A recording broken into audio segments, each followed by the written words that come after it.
Hey everybody. Hopefully you can hear me. I think I've got everything configured correctly, but one never knows with software. Hang on.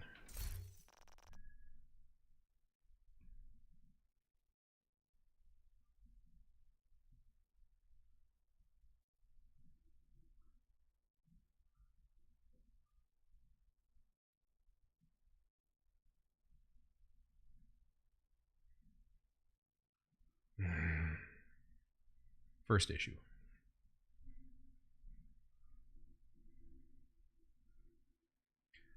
New light that seems to want to shut off every time I click back into the game when it should be running fine. So give me 1 second to sort this out, and then if it doesn't, I'll just rearrange the lights that I've got going on here.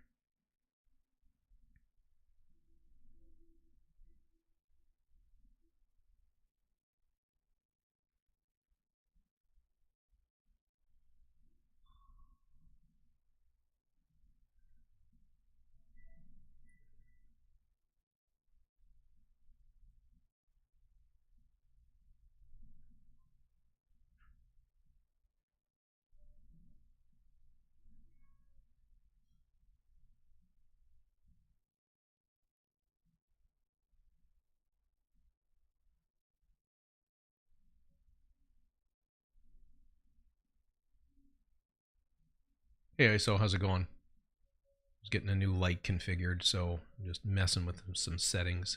We'll see if this works. Nope. Sigh. Oh, goodness.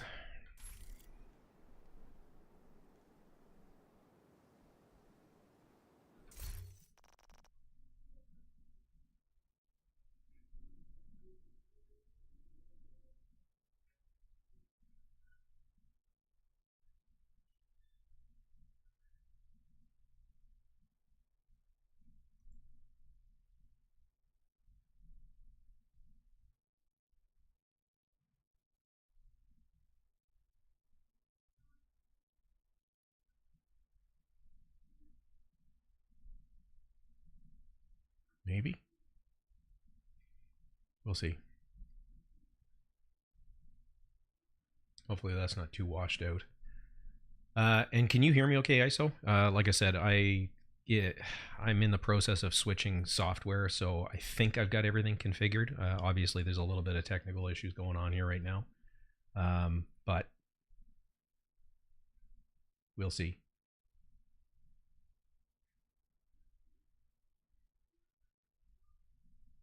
That looks a little better. So yeah. Oh, excellent. Good. So I realize it's been a couple days. I don't really truly have a plan for what I wanted to do tonight. I am going to go through my phone through some of the questions that are sort of outstanding. There is a question that was in there about a specific build, so that's one of the things I'm going to put together later. But for now, I'm just going to go gather a little bit of resources, see if I can grab the loot goblin, do my normal resource run. I haven't been in front of a computer other than a mad thrash to get this configured this afternoon after work.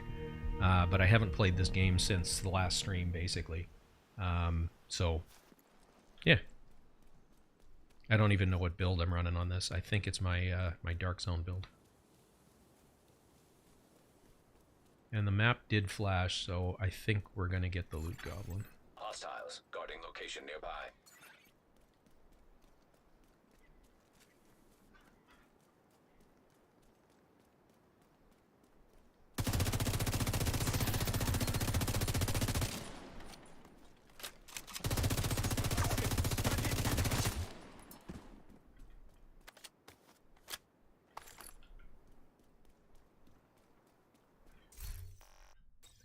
Put on a slightly different build just for running around the light zone. So, how was everyone's weekend? How's everybody been? Do you guys have any questions that I can answer while we're going through this based on the last couple of streams or what's been going on in the game? I do know there's a big patch coming out tomorrow. 17.2 is dropping tomorrow morning. or overnight when they do the maintenance. I can certainly bring up the screen, and we can go over some of the patch notes if anybody wishes. But I do know that just from the quick scan of it that I saw earlier, it looks like they're fixing some of the connectivity issues that have been going on. They've patched the exploit for the Fei Lao mission. Oh goodness, what else? Determined has been fixed so that it doesn't proc off of a body shot.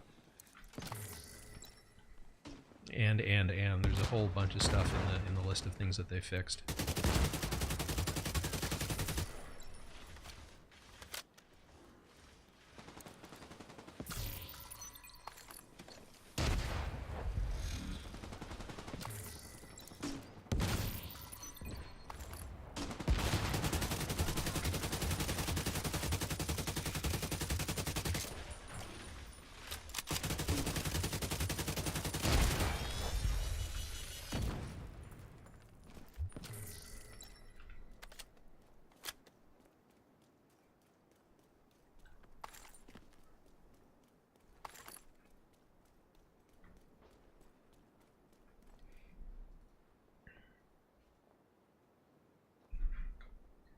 But the first question on the list that I was going to answer is from Kales Paul. It was actually kind of comical. It was based on the 2 last live streams. It's how long, or how can you last, stay in the dark zone for so long without running into rogue agents? And just about the time he posted that was when we ran into rogue agents. And I guess the only thing I can say is, you know, good luck, I guess, on my part, or streamer's luck. I've always had pretty decent luck in the DZ in terms of when I shouldn't say that. I have sporadic luck.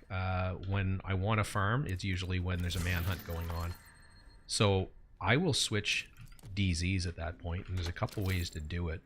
One is, and probably the easiest way, is just go to the safe room or one of the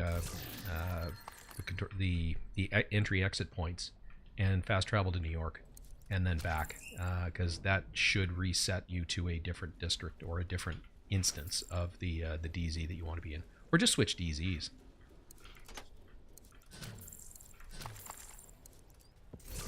The other thing that I have found is when I used to go in paranoid and concerned that I was going to get attacked and have someone go rogue on me, it always happened.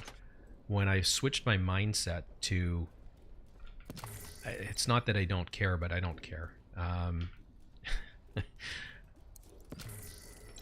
I know going in that someone's going to go rogue, and I know going in that I'm probably not going to survive the encounter, but there's always things to learn from that. You can examine their build and see what kind of a build they've thrown together. You know, there's always lots you can do to improve as a player in the DZ. And the big thing is, you know, the only way to truly improve is to play, which means that you got to go in and see what works and what doesn't work. You know, that's it in a nutshell. The tactics that work when you're single player in the light zone do not work in the dark zone. You have to play completely differently because you're playing against humans.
Hey, Big J.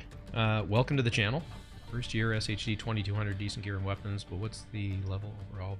Best daily play. Challenging with 3 directives heroic. Sometimes heroic feels unnecessary. Thanks. Honestly, it depends. I often run around just in hard mode with some directives, or sometimes not at all. Sometimes it's challenging, sometimes it's heroic. It honestly depends on how I'm feeling that day, like anything else. Some days I'm on, and some days I just want to be lazy, you know, so it, I would say more often than not, my world is on challenging, and then if I want to do some, you know, a main mission on heroic, I just up the difficulty for the mission itself. If I want to do a control point, turn that into a heroic control point. Usually there's several missions, side missions attached to it, and I'll just do one of them to turn it into a level 4 control point and then tackle it that way. So, yeah, I don't often, other than when I'm doing global events, I usually don't run with directives on, mostly because I'm lazy. Or I've got something specific that I'm looking for, and yeah, that's it in a nutshell. Hope that answered your question. I know that's sort of a roundabout way to say it depends. I do enjoy the challenge of heroic, but not all the time. Sometimes it's nice just to play on challenging, because after you've gotten your gear up to the point where it's decent and you're playing heroic on a regular basis, challenging is just normal, if you will.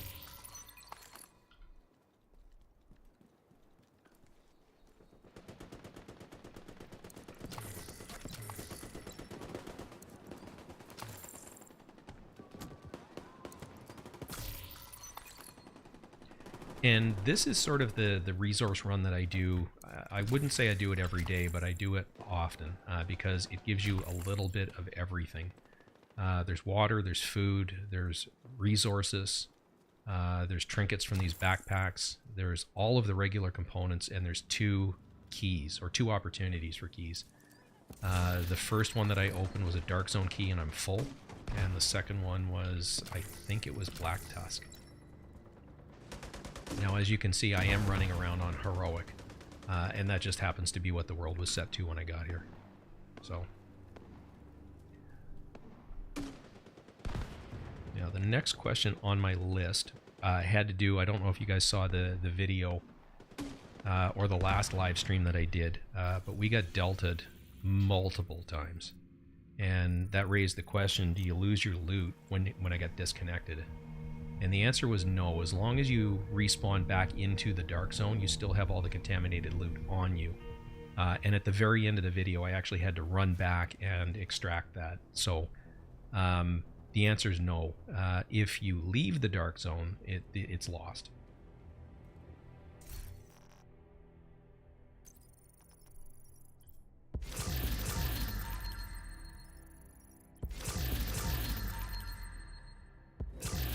Now, one of the builds that I've been working on tweaking was actually my DZ build. I had it on at the start of this, and we'll go have a look at that in just a second. I'm just going to sort through what I've got here and deconstruct what I'm not keeping, which is probably just about all of it.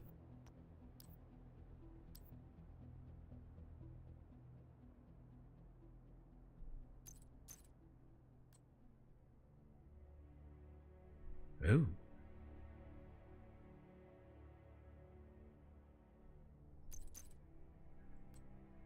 He says just about all of it as he marks 2 for keeping.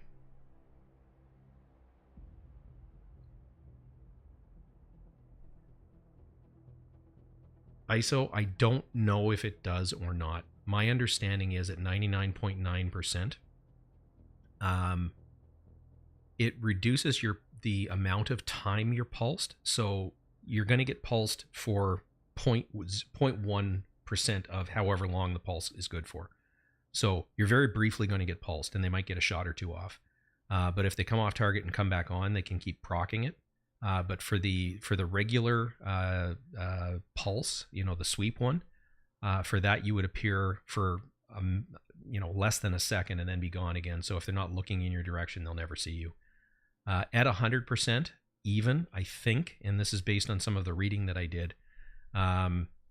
Anecdotally, it says that the linked laser pointer can still pulse you for a very brief period of time.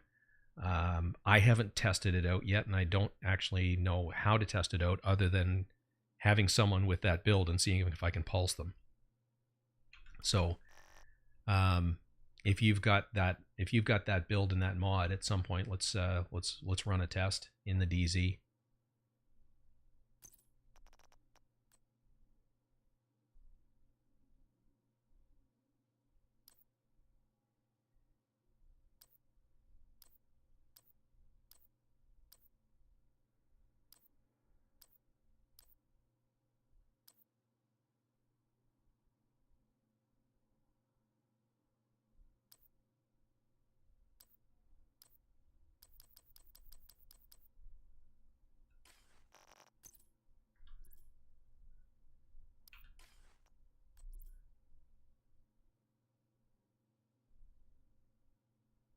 And that one might be worth testing out as well, because that would give me 99.1%. So I'm going to hang on to that one as well.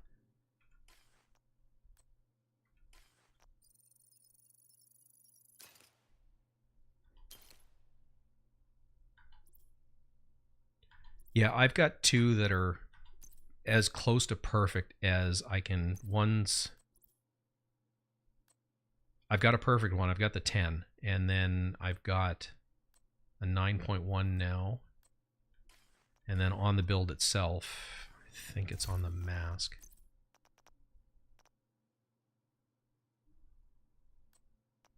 I've got the 9.8. So I think that someone with a linked laser pointer can very briefly pulse me, but they're not going to get the benefit of their pieces like they would if I wasn't as highly protected as I am. So it does help, but I don't think it makes you completely invulnerable. Even at 100%, I'm not certain if it does. I know when I'm at 100%, I do not get that message that I've been pulsed when I'm in the DZ. So again, I'm going to do a little bit more digging and see if I can find some definitive answers. But again, like most things in this game, unless you get the answer straight from the people that coded it, I don't know. All right, so as far as if you recall with the DZ build that I was running towards, I've got two builds that I run. One is the pulse resistance build, which is... Oh, and that's the other thing they're fixing tomorrow morning, is they're fixing the issue with the Ninja Bike bag bugging out, where you have to swap all the pieces in and out to get it to work properly. Apparently that's going to be fixed tomorrow morning as well. So the way this build is set up, I'm running the Ninja Bike bag because of its talent resourceful. 3 pieces of Heartbreaker, which turns it into 4 pieces of Heartbreaker, including the chest. So I'm getting 100 stacks instead of 50. So on pulse, or when I pulse someone, I'm getting 1% bonus armor, so that's 100% bonus armor, and 1% weapon damage, or 100% weapon damage if I'm fully stacked. Now, with this build, I'm at 1.7 million armor, so situationally, if I'm at full stacks, and that's a big if, that's a pool of 3.4 million armor that somebody has to burn through. What I have noticed with this build is if I'm able to get on them with the ACS or the rock and roll, I can usually build bonus armor as fast as they're knocking it off me. Certainly if they're running shotguns. I went up against someone with a Super 90, and they were taking chunks of my armor off, but as I was hitting them with the rock and roll, I was getting chunks of bonus armor back, but I'm wearing their armor down while I'm doing it. So I ended up coming out on top of that particular engagement with this set. But if you're running someone with the true meta, you're going to get melted. And I think that's pretty well irrespective of what gear you have. But the reason for this build is running the 2 pieces of Y'all, but again, because of Ninja Bike, that makes it 3, which gives you the 40% pulse resistance. You get 50% from your specialization, and then I'm running the 9.8 pulse resistance mod, and again, that's by choice, so that I know when I've been pulsed, but I don't think they can see me. unless they get on me with a linked laser pointer. So that's that build. It's very effective for farming because they can't see you, they can't find you. It's not as effective when you get into PvP fighting. It does okay damage, but it's more okay if you get into a one-on-one, not a manhunt. You're sort of on equal terms, but not really. If I know I'm going to be doing PvP stuff, this is the build that I run. This is closer to the meta, and I've been tweaking it slightly. So when I was running this the last time, I had the scanner pulse and the defender drone. When V47 and I took on that manhunt, I switched out to the EMP Sticky. I don't know that I ever got a correct shot off at anybody, but it's there either to hit them with it or hit close enough to them where I can stagger them, or pop them out of cover, which is that's usually the difference between winning an engagement and not. So I did that. The other tweaks that I've made is I've switched to the FAMAS. I did a little tiny bit of playing around with ARs this morning in the range. Identically set up a FAMAS, the Carbine 7, and my Police M4. They all have Optimus. They've all got damage to targets out of cover. And the FAMAS has the best DPS and also the best burst damage. So in the DZ, it's all about burst damage. It's all about, basically, it's about rate of fire. And this one has the highest rate of fire. Not by a lot, but they're all very similar. Coincidentally, it's the lowest expertise level of the three of them, but it's still, out DPSing them. The EMP Sticky. Okay, we did that on the last set of missions. That one is... I'd have to go back and look at my notes. Give me 1 second real quick.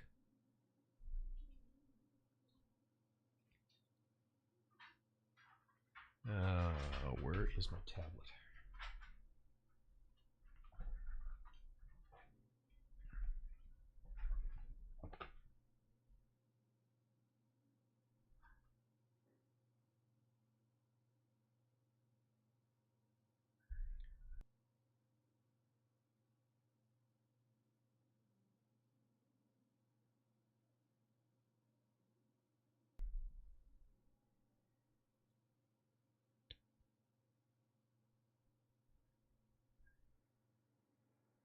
Now I just got to find the notes. And hopefully I saved it.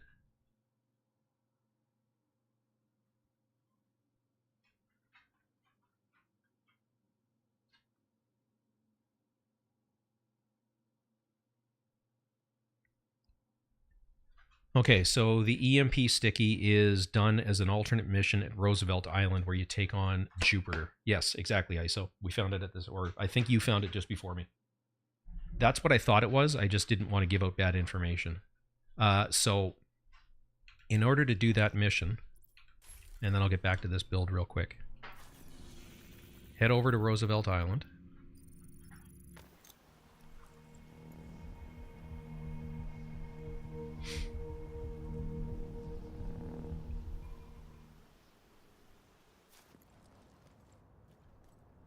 So when you get here, on PC, if you press F for mission options, and then press G to toggle the mission mode, you can see now that the locate and stop Jupiter in the cleaners on Roosevelt Island. So if I were to select that and run the mission, that would be how I would. It's a reward at the very end when you kill Jupiter. It's actually a fun mission, and I may run it again just real briefly on easy mode just to speed my way through it, to sort of show you the lay of the land. The only thing that's a bit of a pain is in two different spots, two different rooms that you're going to run across. You end up with those, they're the EMP pulses that are shielded, so you actually have to get inside of the circle behind cover so that it doesn't pop you out of cover and kill you. No, it doesn't matter what mode you're on. You can do it on easy or normal. It does not matter which mode you're on. It's a reward for completing the mission. Your drops along the way won't be as good, but you'll still get it. But if you've ever done the summit, every once in a while you run across them where you have to get up inside it and watch the countdown timer go from 0 to 100%. Once you've gotten it to 100%, then it stops spinning. The shield stops spinning, and you can kill it. Those rooms are a little bit of a pain, but the rest of it's fairly straightforward. It's obviously the same map. There's a couple of different switches to routes that they've created, but this is basically how you would run it.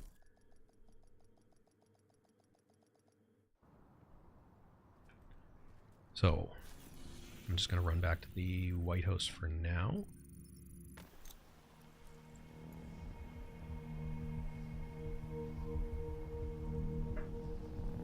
You're very welcome. That's kind of the intention behind this one, is to answer any questions. And I don't think I've seen your name come up in the chat before, so welcome. You're welcome anytime, and you're welcome to ask any questions along the way. That's kind of what we're here for. So back to this build. Ended up settling on the FAMAS because of its rate of fire. I've still got the Scorpio. It's probably the best shotgun in the game. It just hands down best shotgun in the game. And then I've got a lot of options. I could run the Prophet or the Orbit because I've already got one exotic in there. The Busy Little Bee and the Liberty are probably out, or they are out in this particular case. I've got the Orbit in there because it's got perfect finisher. I was watching a video this morning before I went to work. I think it was Plum Conch, and he was saying that the best way to, if you know you're going to get into PvP stuff, especially if you're running a build with Memento, is hang out near a landmark so that you can build your stacks off of the NPCs, and you can proc finisher off of an NPC. So just food for thought if you're in the DZ. The rest of the build is largely the same, and I'll get into the pieces that I've changed at the end of this, but we're running Catharsis for a whole host of reasons. The Vicious Cycle talent, so taking damage builds stacks to a cap of 30. Each stack grants 1% weapon damage. So you are going to get shot in the DZ. So why not have something that gives you additional weapon damage as you take damage? So once you take damage at max stacks, it triggers a purge, removing all stacks and status effects. So if someone's got a Stinger Hive out and you've got the bleed debuff on, it will purge that. And it drops that green cloud, the healing cloud, which restores 5% of your max armor for 10 seconds to all allies in the cloud. So it's one of, if not, there's two sort of best in slot masks depending on how you're running. Solo Catharsis in a group, or even solo still the Coyotes, especially in a group where you are benefiting your team by running Coyotes because of its buffs, and we'll get into that in some of the other builds. I'm not going to spend a whole lot of time on this. I did change to a different version of the Matador and rolled on armor. The other version that I've got, and I don't think it's still in my inventory, I think, rolled on crit chance or crit damage. I don't remember which it is, so I couldn't change the core attribute roll. This one was in my inventory, and it was essentially, it had a very low weapon damage roll, but max crit chance, and I think it was 11%-ish crit damage, so it was one optimization cycle, and I've got it god rolled. Again, when you're in the DZ, if they're pressing you, which an awful lot of people do, the play style in the DZ tends to be very aggressive.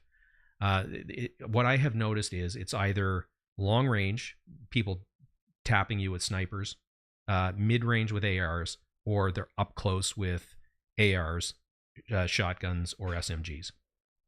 But the advantage of this is anytime someone's within 10 meters of you, you gain 23% bonus armor for 5 seconds, and that will stack up to 3 times depending on how many either NPCs or rogue players are in the vicinity. So it gives you 23% more bonus armor at a minimum, which again they have to burn through before they can start chunking out your armor and your health. So that's one of the changes that I made. This build originally, I think the last time you saw me running it was 1.5 million, so I've upped the armor to 1.7. The Fenris chest piece has not changed. This is the one I was running the last time. So it is God rolled at this point with Unbreakable. And if you go to normalized stats, you can see that in the DZ for PvP play, you only get 50% of your armor back, rather than in the light zone, you get 95% of your armor for the non-perfect version. Still, it's nice to have with 1.7 million armor. That's 850,000 would be half of that. So 2.5 million, basically, a little bit over 2.5 million is what they have to burn through. Hey, 47, how's it going, man? I'm doing good. My low back is screaming at me because of all the bending, stooping, and heavy lifting that we did this weekend. But other than that, I'm doing great. And if you're around tonight, I'll jump onto Discord if you want to do a run through the DZ. I'm just going through I just tweaked my build that I was running when we did that manhunt last time I was on. So it should do a little better, but you can kind of be the judge of it. I'm running Catharsis. I'm running the Matador with an armor roll and crit chance, crit damage. Fenris with crit damage and crit chance, Unbreakable. Picaros, again with crit chance. These ones basically have not changed. Where I've changed it out is I went to a second piece of Walker and Harris to up my crit damage and crit chance, and only reduce my damage to armor slightly because I had contractor's gloves in there originally. So I've gone from 8% damage to armor to 5%, but I've upped my crit chance and crit damage fairly significantly. And then the last piece was, and this one you can see it's nowhere near maxed out yet. I had to craft this one and they were absolutely terrible rolls. But I've gone from, I think I was at 50 or 51% crit chance and 95 or 97% crit damage to 52.6 and 139.4. So I don't know if that additional crit damage is worth getting rid of the Fox's Prayer, but it needs to be tested. So that's kind of one of the things that I've been tweaking and playing with. I do need to run another character through New York for the materials so that I can finish optimizing that. That amount of optimization is really expensive if you don't have a high watch level. And I'm very fortunate that I've been playing the game for quite a while and my watch level affords me a fair, a lot of resources when I do the Warlords run.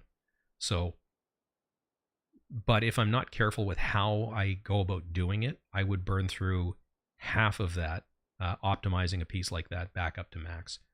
So, and at some point on a stream, and in fact, if I get the opportunity to do the run tomorrow evening, or hopefully tomorrow evening, I'm going to stream again Wednesday night. Tomorrow, I'm probably going to be packing. For those of you that are new to the stream, we're in the process of moving. So this is my last week in this spot. We're out of here Friday night late, and then the weekend it's not a complete write-off, but the place we're moving to is 400 kilometers from here. So if you don't speak metric, that would be 250 miles approximately. So it's a 4-hour drive. And so we're doing it Friday night, and then I'm coming back with my father's truck and trailer to pick up the last of the stuff that we've got here, the stuff that I just didn't want to put in a van, and we certainly can't put in the car, like a snow blower, a push mower, weed whacker, that sort of stuff. So it's all the stuff that I need a truck for. So anyway, my plan at this point, I'm streaming tonight, obviously. Tomorrow night, probably not. Wednesday night and Thursday night, yes. And then the rest of it is a little bit up in the air because the internet that we have in the new place currently is terrible.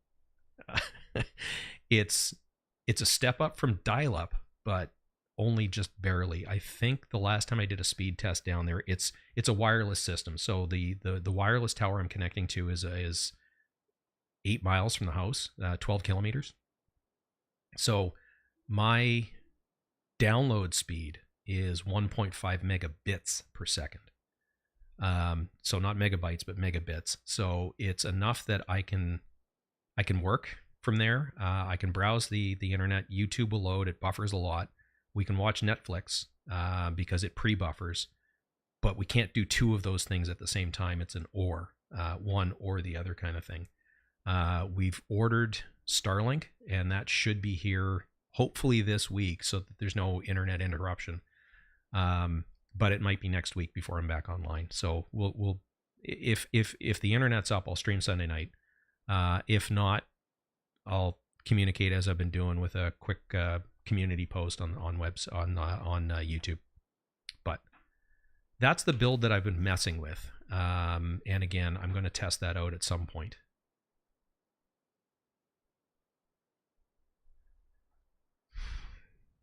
$47, and is it V47 or just 47? And that's, again, because we've not ever actually chatted.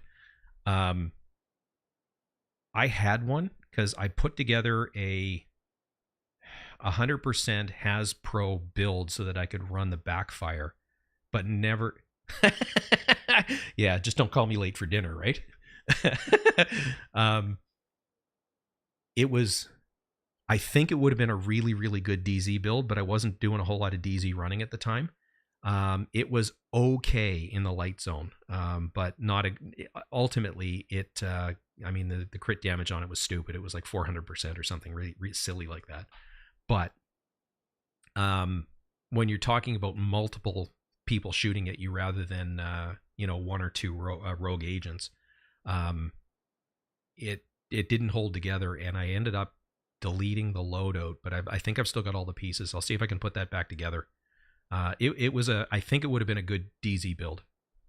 I don't remember what it was right off the top of my head, but I think I've got notes here somewhere on my tablet, but it would take me a while to search for it. Might be a good idea to, you know what, that might be a thing for Wednesday night. I'll see if I can find my notes and see if I can put it back together, and we'll give it a run. But it completely gets rid of the bleed from the Backfire and lets you take advantage of the of its talent. And for those of you that are new to the game, Backfire is a great exotic, but it gives you the talent's payment in kind, dealing damage to enemies as a stack of 1% critical hit damage up to 200 stacks, lasting 10 seconds, so that you can get it, like, again, you can get up to an additional 200% crit damage on top of what you've got baked into the build. But on reload, it applies a 10-second bleed to yourself, which deals 0.5% armor damage per stack. So if you're fully stacked, it'll kill you. Hey, Black. Good to see you, man. But with 100% hazard protection, the bleed doesn't do anything to you. So you can take full advantage of the Backfire, get all of that crit damage, and it's a high damage SMG. You can see it's only 50 RPM less than the Lady Death, and it's almost 20k more damage, even though this one's expertise 13 and this is expertise 5. So it's a cool, and look at the mag size. That's the other thing, is I need to look at that one a little bit more and put that build back together. So let me go looking for my notes, and we'll see if we can do that Wednesday night.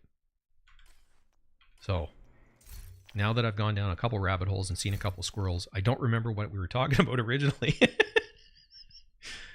But I think we were doing viewers' questions. So we'll go to the next one that's on my list here.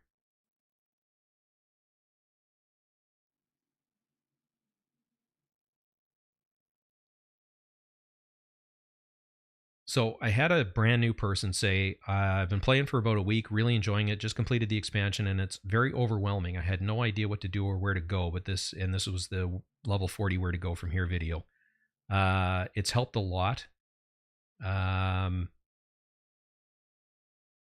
you got an in-depth video for the season pass? Because I paid for that, but I have no idea how to level it up or start the manhunt. Great video. Season pass is really straightforward. It's part of the season. Part of it is part of the season track, and it runs in parallel to just doing your seasons. So if you just start playing, you're going to level up your watch along with the season levels. The season pass just gives you the extra goodies. The other part of it is your daily project. It gives you an additional season pass project, which just gives you additional XP. Now, the second part of that question was how to start the manhunt. So the manhunt itself starts or is triggered by going to see Manny. The very first time you come to the White House, you'll get a notification that you need to talk to Manny. He's upstairs behind this door, and you go in, you talk to him.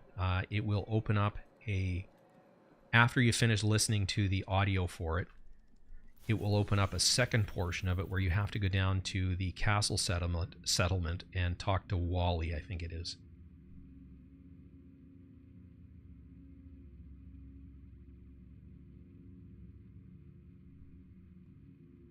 That's a good point, Black. I've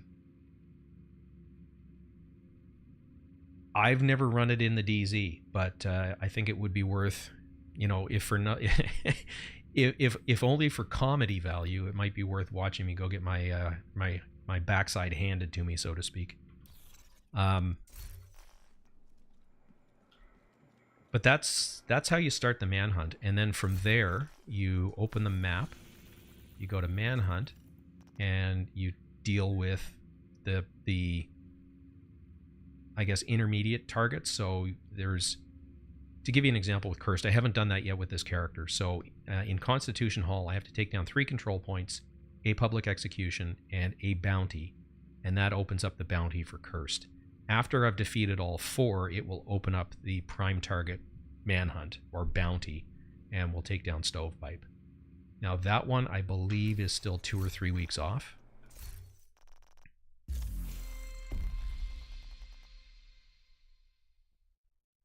Yeah, so Auntie, it just says coming soon. So or did I look at it wrong? It's 2 weeks. So as soon as we've defeated Auntie, it will open up the Stovepipe mission. So 2 weeks from now, we'll be able to complete it. And Black, again, I've limited experience with running the Backfire. I played with it a lot in the light zone, but never in the dark zone. And it was not a great build for PvE. It remains to be seen if it's any good for PvP. But based on what you just said, probably not. Before the Ninja Bike, it was 3 pieces of yawl. And I don't remember what the rest of the build was. I've got it written down here somewhere, and I'm going to go find my notes later tonight or tomorrow. So we'll see. It wasn't that hard to build to put together, but it was... like you said, you do give up a fair bit to the hazard protection in terms of crit chance, all that other sort of stuff. So, yeah, we'll see. So,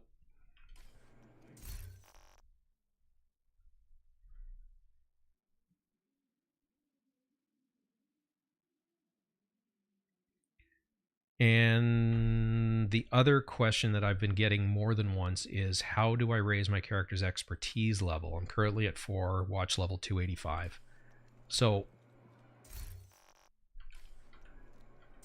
if you look on mine, I'm expertise level 22, so there's not anything I can do to show you how I went about doing that other than explaining it, because I'm maxed. But essentially, after you complete... I'm going to slow down. Expertise is tied to proficiency.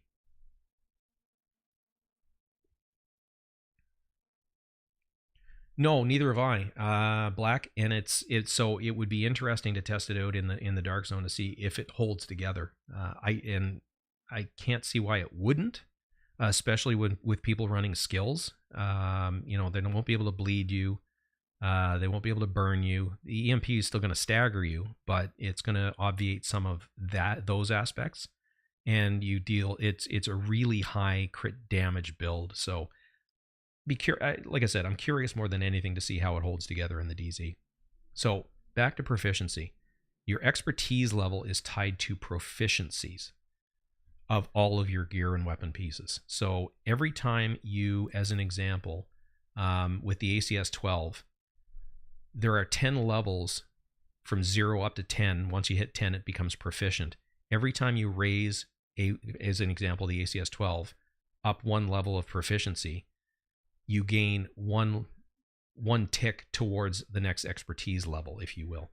So currently I'm at 10 out of 90 to go to expertise 23, but there's nothing else to add anything to, so I can't go any past that.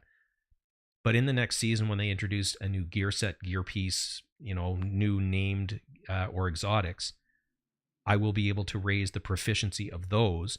And as I do, this bar will work its way around towards expertise level 23.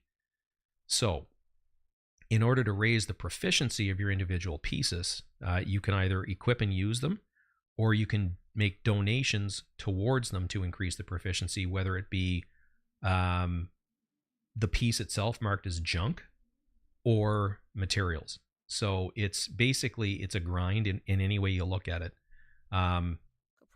One thing that I didn't cotton to until I'd been been working at this for a while is, as an example, if I put on my Heartbreaker set, if this was not proficient yet, because there's 4 pieces, every time you gain kill XP, it goes towards the proficiency of Heartbreaker itself. So I'm actually increasing my proficiency level 4 times faster than if I had a single piece in there. So weapons basically are individual. These are all named and exotic, so they are outside of your gear and brand set pieces.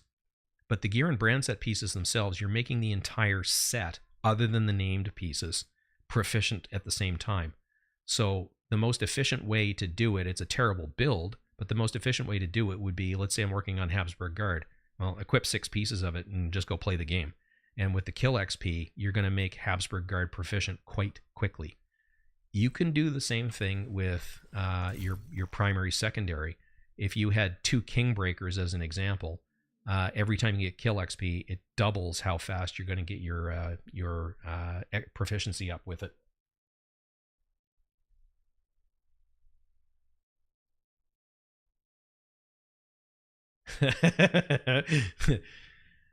Yeah, I'll be the first to admit, raise my hand and swear, so to speak, that yeah, I abused Anderson a little bit in the back when it was active. What I wasn't so much doing it for XP as I was doing it for proficiency levels. I went from, what I found was the whole donating gear. So what I would do is,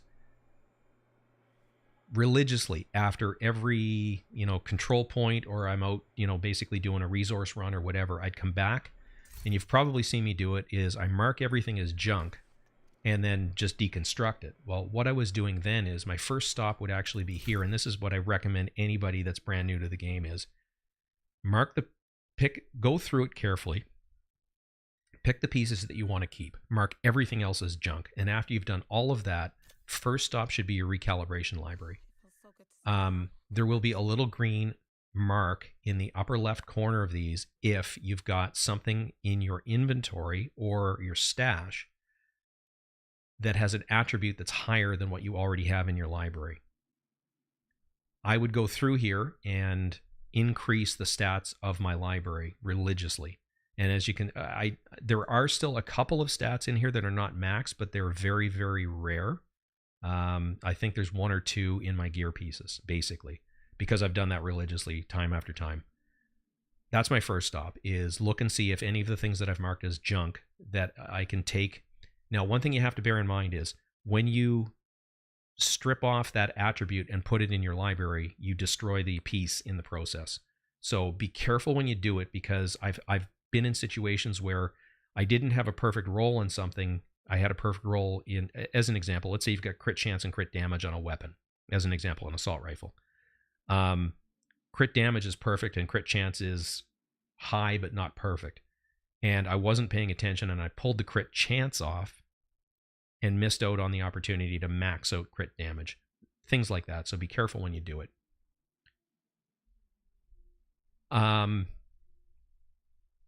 So again, that would be first stop. Second stop would be the expertise tab. And you'll notice right here, if you press and hold down X, or if you're on console, it will be something slightly different. You can donate all your junk. Now, again, I can't demonstrate that, but let's say with the 1886, it takes 20 donations of 1886s to make it fully proficient. So each piece that you donate gives you half of a proficiency level. So if you've got 2, that you've marked as junk and you donate, you're going to go up 1 proficiency level on the 1886, which is also going to give you 1 proficiency level towards your next expertise rank, if you will. And you can do the same thing by, as an example with the 1886, is I can't do anything with it, but you can also donate materials to it. And the most efficient one to use is printer filament. So you're going to want to break down as many of the gear mods as you can as you're going along. And there's other ways to do it, but that's beyond the scope of what I want to deal with right now. But that's what I would do religiously after every single mission that I did, is I'd come in, check my recalibration library to see if there was anything that I could use, go to expertise, donate all junk, and then after that, I would either break down the junk for components, or if I knew, for example, I do this fairly religiously, is I come in here first before I go out farming and see where I am for receiver components and protective fabric. And if those are maxed out, and often what it'll be is my protective fabric will be maxed out. So what I'll do is I'll deconstruct the firearms and I'll sell all the gear pieces. Basically, that's just how I do it, so that I'm not wasting that material. Hey Omer, good to see you, brother. So that in a nutshell is how you increase your expertise level when you're back new to the game or just back at it. So that's about as many questions as I want to answer right now. I'm actually going to just disappear off the screen here for a second and log into Discord and see if anybody's around. And 47, if you're around and you want to do a DZ run, I'm game.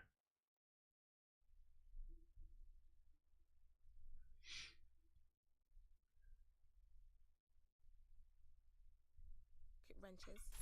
Can never find the 5/16 when you need it. So I'm going to go back to my DZ build, and I'm going to launch in solo. I'm probably going to get my Good to see you. You need anything? rear end handed to me, but we'll see.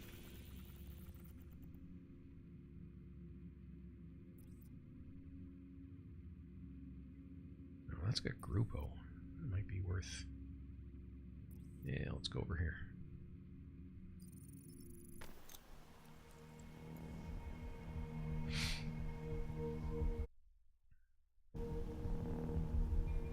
But yeah, Black, that was my train of thought.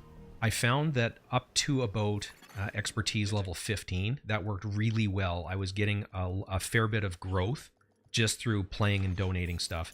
And switching my builds out on a fairly regular basis. So, as soon as I got, as an example, the Heartbreaker set maxed out, then I would go put a different build on and play with that for a while.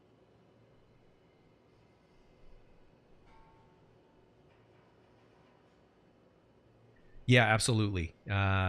Set your targeted loot to gear mods and then do countdown. That's a really, really good way of doing it. The other thing too is if you've got a higher watch level, is just do the Warlords of New York and then use all those watch levels. Use the scavenging points for the most efficient way to do it. And it's painfully slow to do it this way, but the most efficient way to do it is not actually to use the scavenging points directly for printer filament, but turn it into cash or e-credits. Buy go to one of the vendors and pick the cheapest weapon or pick the cheapest mods, and just buy those until you can't buy anymore and break all of those down. So 50 watch points will get you 500 printer filament if you just purchase them, so to speak. If you do the method that I just said, you'll get 660 or 660. You'll get 660. So it's 20% more efficient, but you're sitting there at your computer going space base as you buy them all. So it's a lot painful. Yeah, exactly.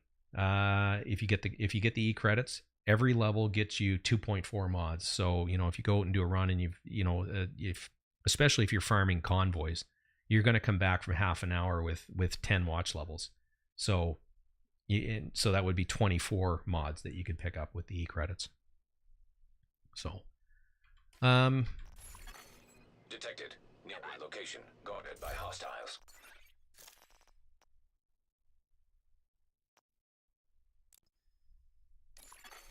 You have been promoted to group leader.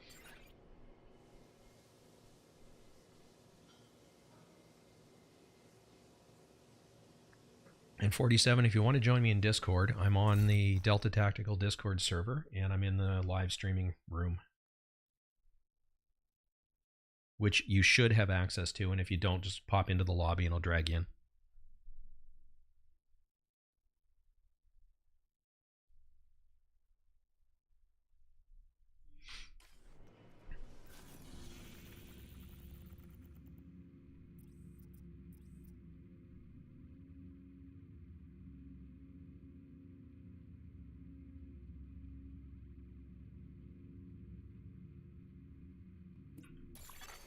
Hostiles guarding location nearby.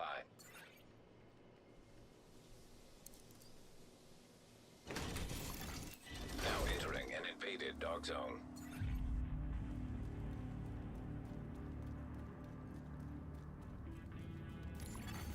You are now group leader. You have been promoted to group leader. Another agent has joined your group. And that invitation to join goes to anybody else that's in the stream. If you want to join, feel free. I'm not precious about group size or anything like that. You know, I'm all about having fun and enjoying the game and playing. So if you want to join in, you're more than welcome.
Now detecting contaminated gear. Incoming hostiles detected. Contaminated gear detected.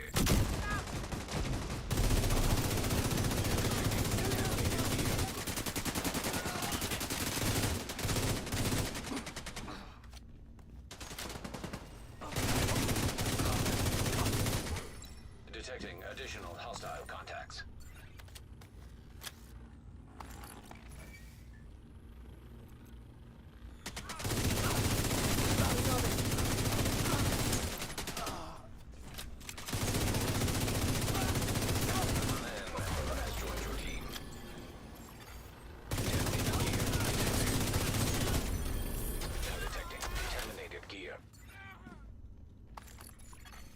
Landmark cleared.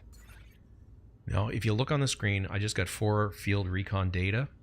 Doing landmarks in the DZ is one of, if not the most... Unfortunately, Daniel, no. There's currently no crossplay.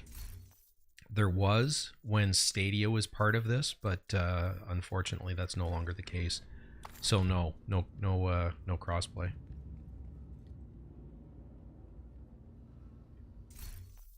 Yeah, no worries, 47.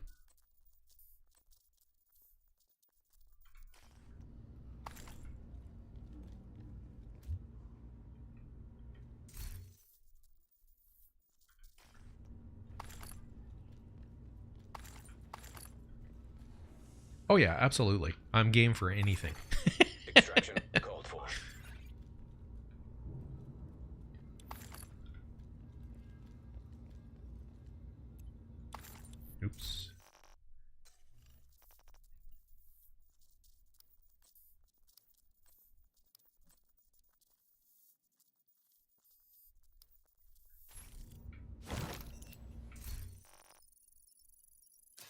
Yeah, I know, right? It would be so nice if there was crossplay enabled. I used to play this game on Stadia. I've just recently gone back to playing it on PC, and with Stadia, it was fantastic because it didn't matter who I was playing with; I could play with them.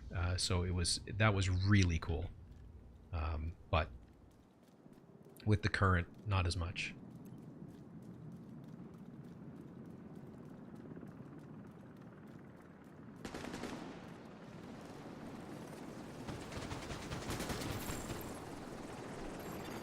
Extraction helo. Almost within range.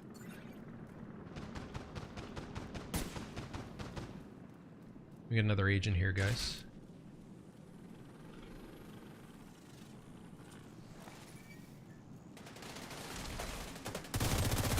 Engaging landmark.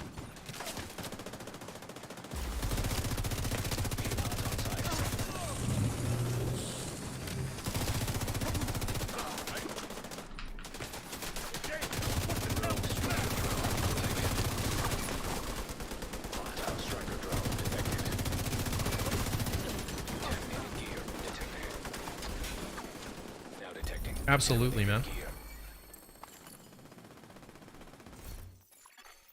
Landmark cleared.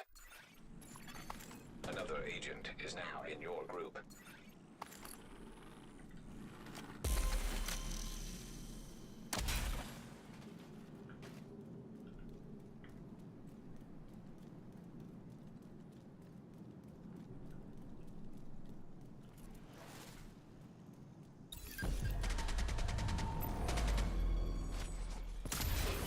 Contaminated gear detected.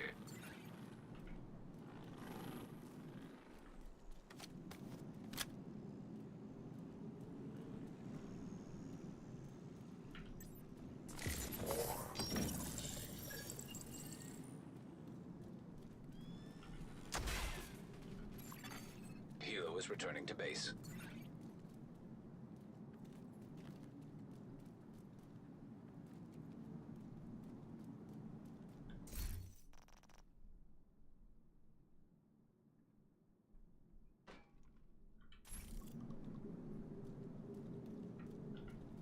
Hey, so good to see you, man.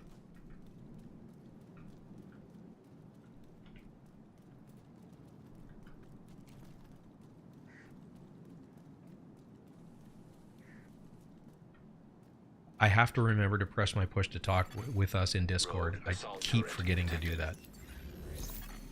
Hostile assault turret detected. It happens. Extraction called. Rogue bombardier drone detected. Hostile bombardier drone detected. Rogue explosive seeker mine detected. Hostile explosive seeker mine detected. An agent is no longer in your group. Now detecting contaminated gear. Landmark engaged. Contaminated gear detected. Landmark cleared.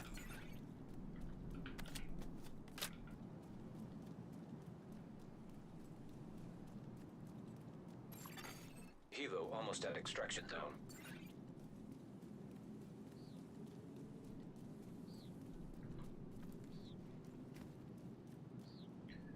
By the way, guys, for those that are in the stream, I switched streaming programs. I've gone from gone from OBS Studio to Streamlabs OBS. Helo arrived.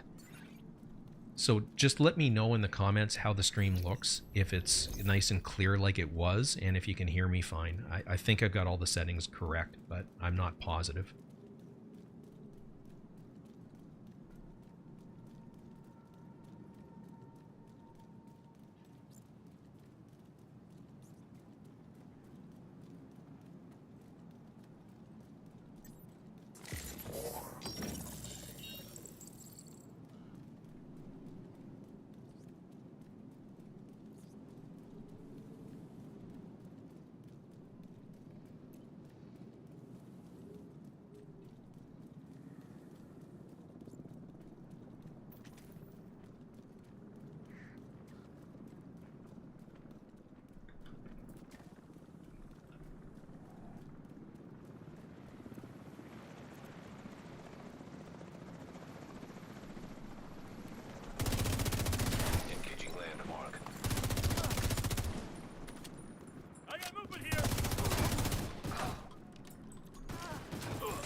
I hope they fix that, because that truck always seems to bug out.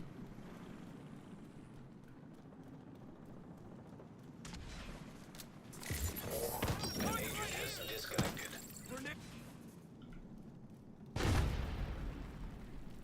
I think V47 just delted. Detecting additional hostile contacts. Yep, looks like it. Nothing in my sight! Engaging landmark. Watch your damn... Shoot him, damn it! Now detecting contaminated gear.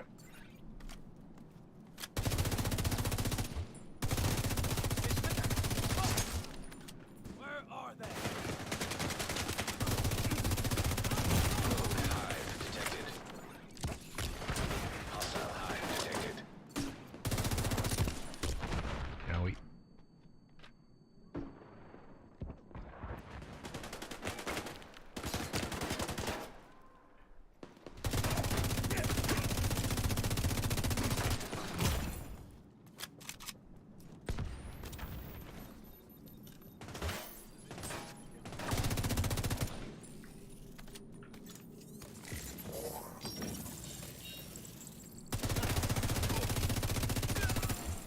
Incoming hostiles detected. An agent is back online.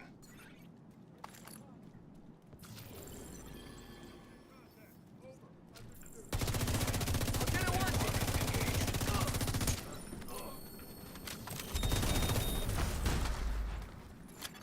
Another... Landmark cleared. He's right here!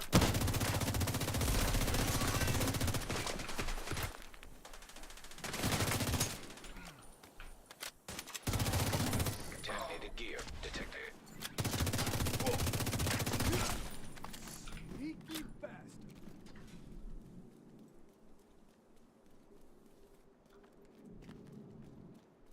Sideline is too close.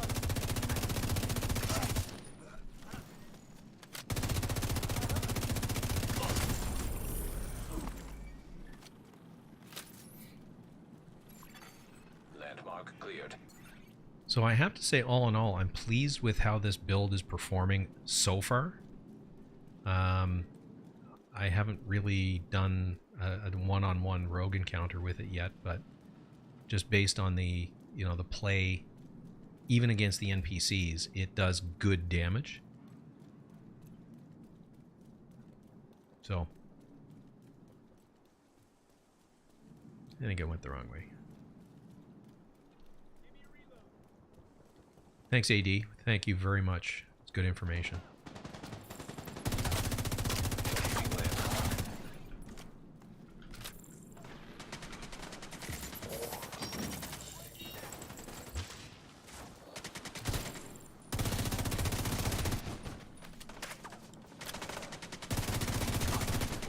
Incoming hostiles detected.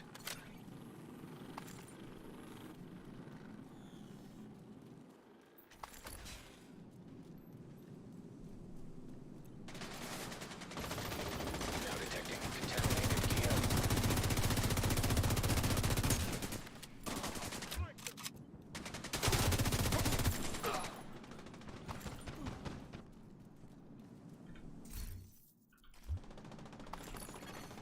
Detecting additional hostile contacts.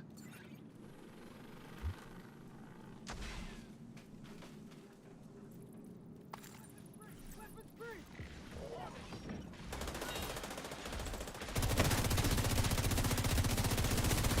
Enemy has me pinned! Contaminated gear detected.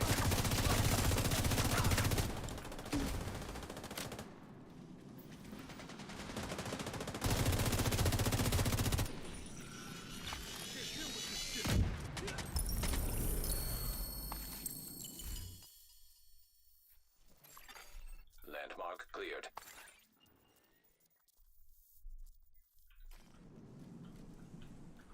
Whoa, whoa, whoa. Really? If I could make my fingers work.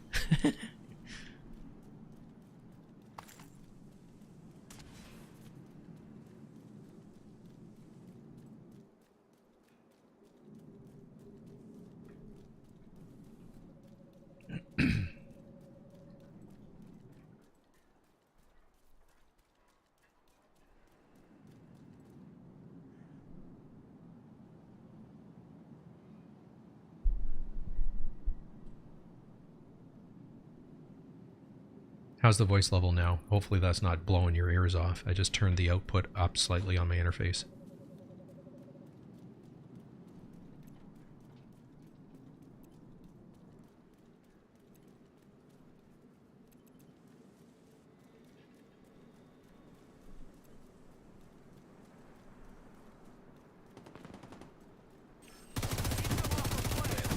Engaged.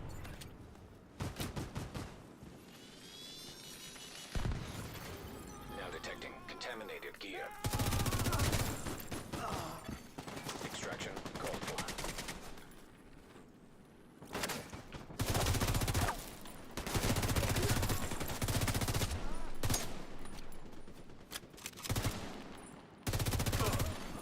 Detecting additional hostile contacts.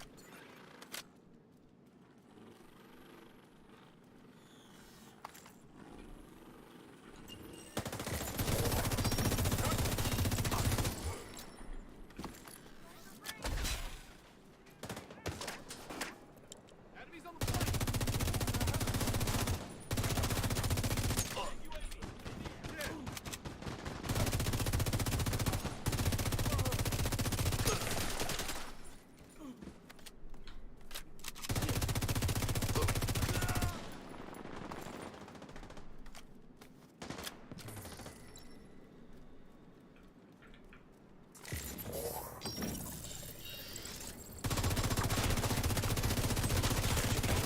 Almost within range. Incoming hostiles detected.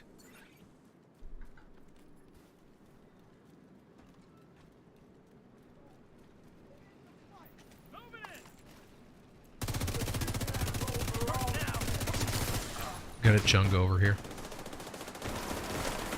Vehicles on site.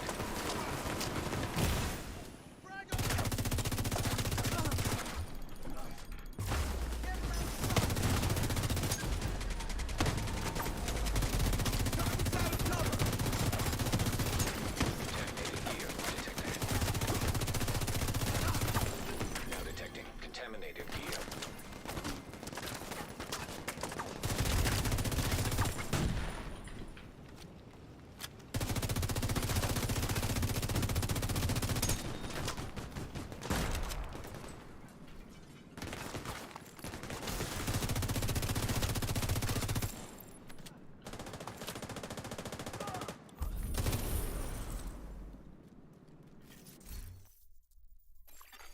Landmark has been cleared.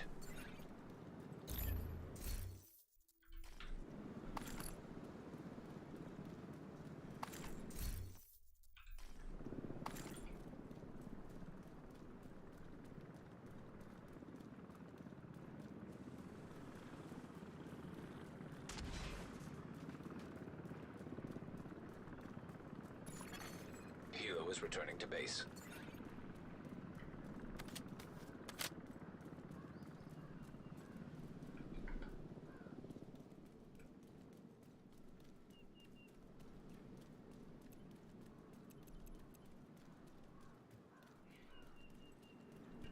And sorry if I missed that 47.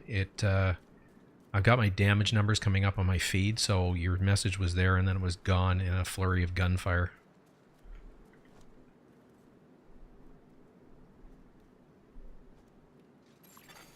Rogue defender drone. Right on, Black. detected.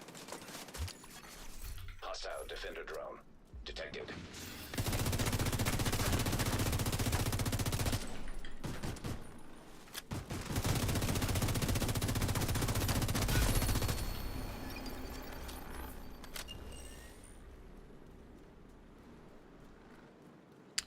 So yeah, I would say this is, I think this build is heading in the right direction. I just have to optimize that last Grupo piece, and I've got what I want, I think, from a build.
We've been pulsed.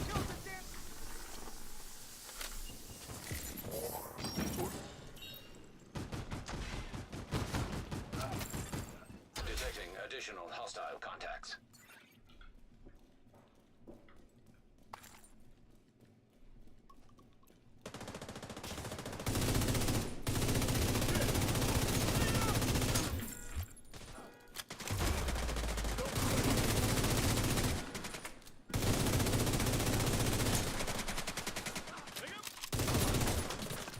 Watch for flankers!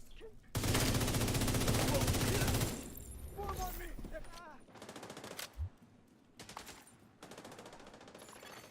Incoming hostiles detected.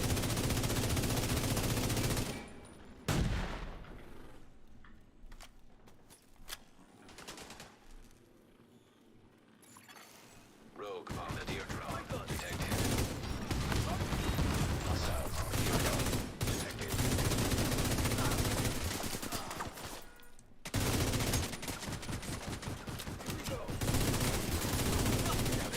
Contaminated gear. And yes, I did see that flash of red. Contaminated gear detected.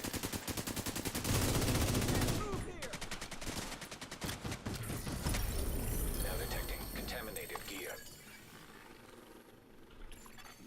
Landmark cleared.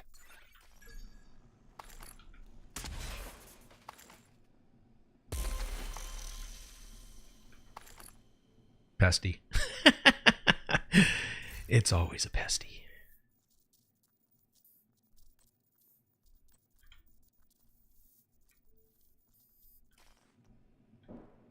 Oh, am I full? Damn it.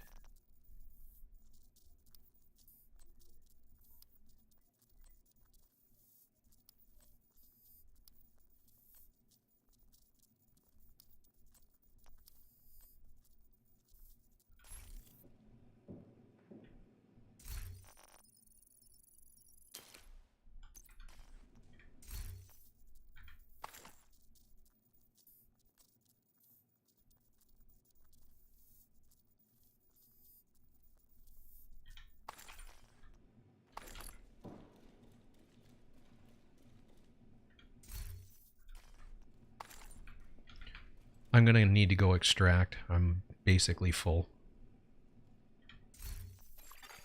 Black Tusk Yeah, is I'm pretty leaving close, the area. so fine by me. Uplink restored. Normalization engaged. Incoming cargo plane with dark zone drop. Contaminated gear detected.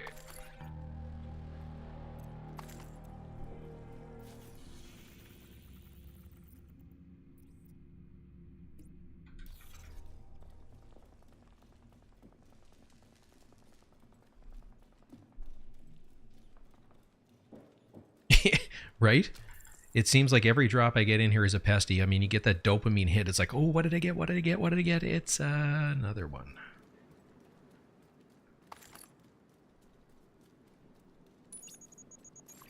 Incoming dark zone drop.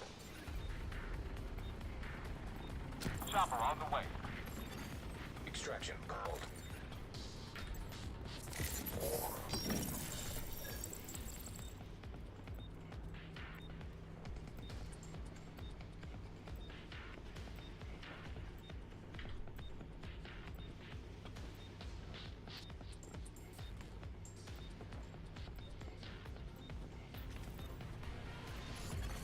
Dark zone drop available. Give me 1 second.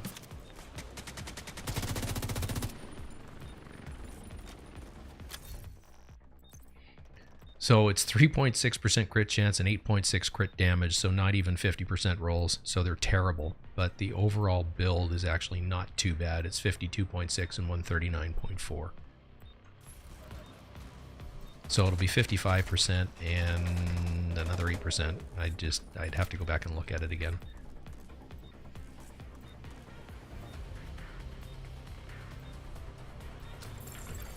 Helo almost at extraction zone.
seconds, and then we go.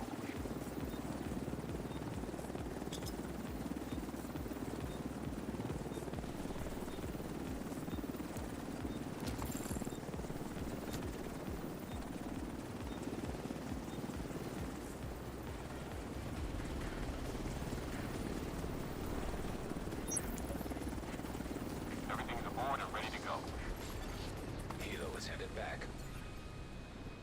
So I can't remember if I have a pinprick, so that's the reason I extracted it, and the pesty, I'm extracting it to get the exotic component from it.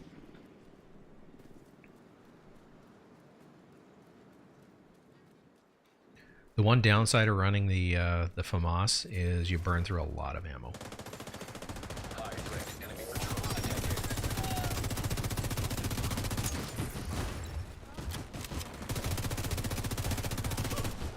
God damn it! They're moving on the plan!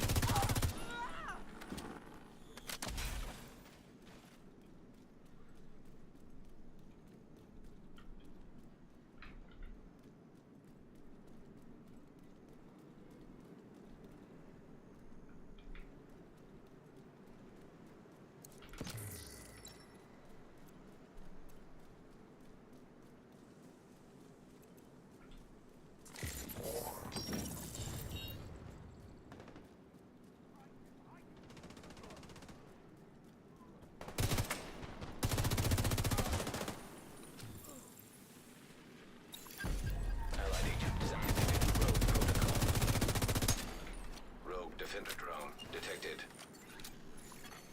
Hostile defender drone detected. DZ drop claimed by A-Shade agent.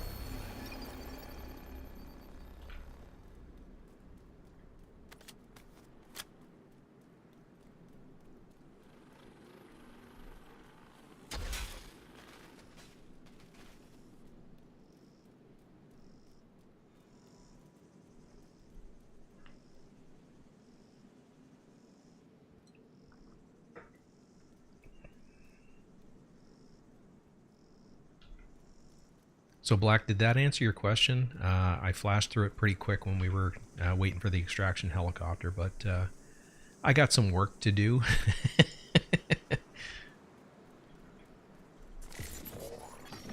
Detected. Location guarded by heavily armed hostiles.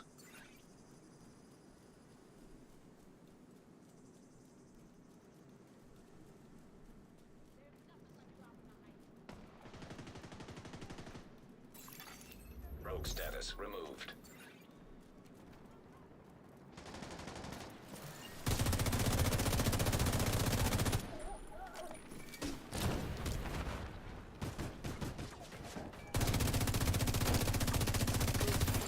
Contaminated gear detected.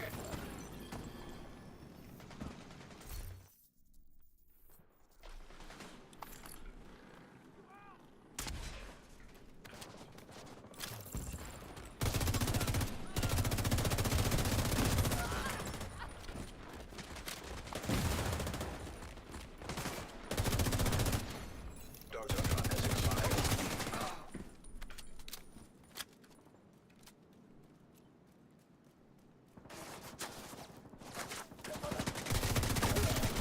Now detecting contaminated gear.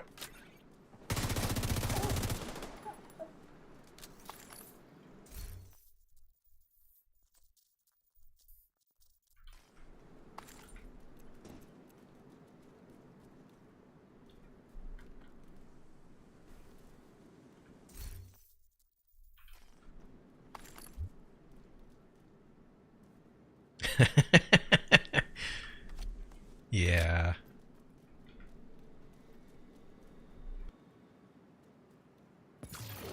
Contaminated gear detected.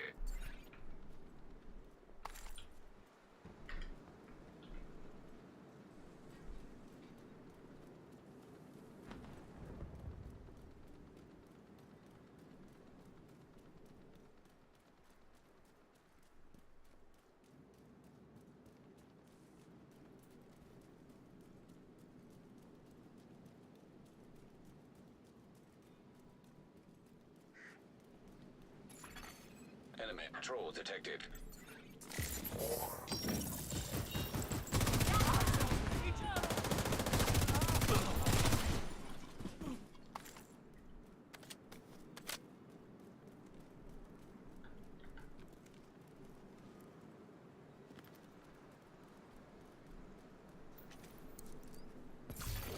Now detecting contaminated gear.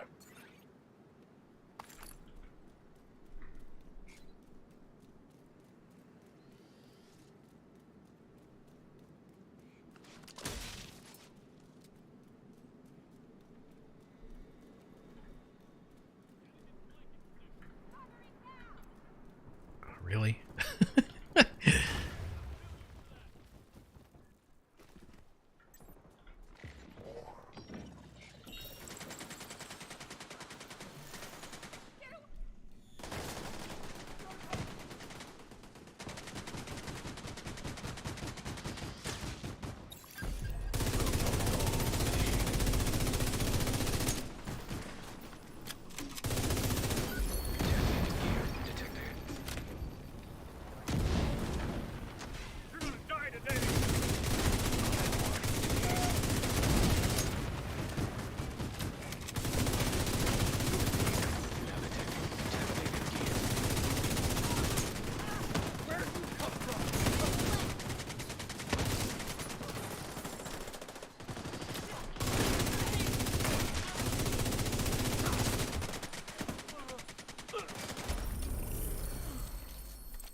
Landmark cleared.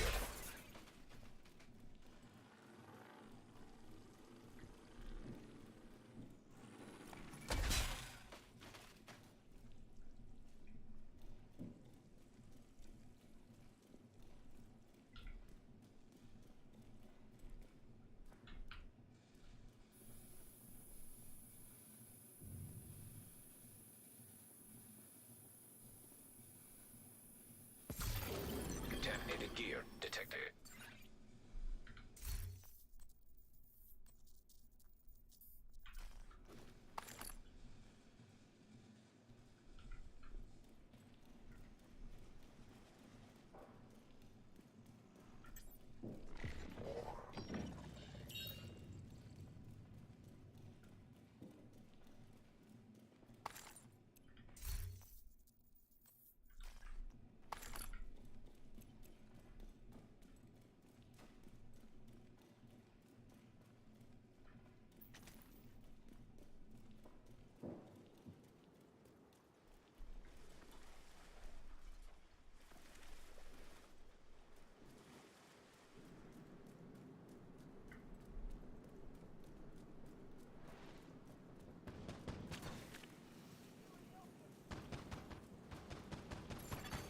Enemy patrol detected.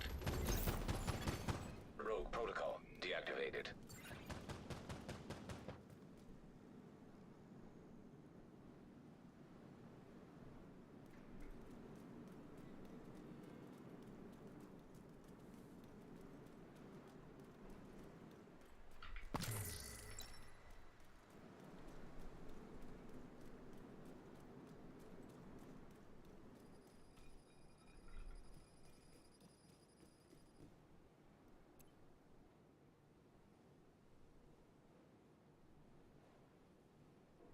Yeah, right?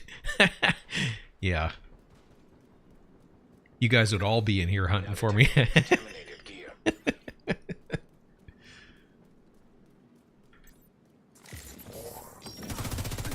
Engaging landmark.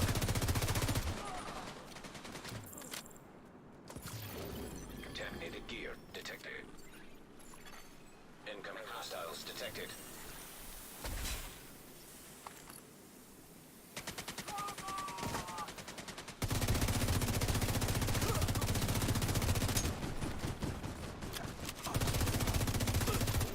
Now detecting contaminated gear. Detecting additional hostile contacts.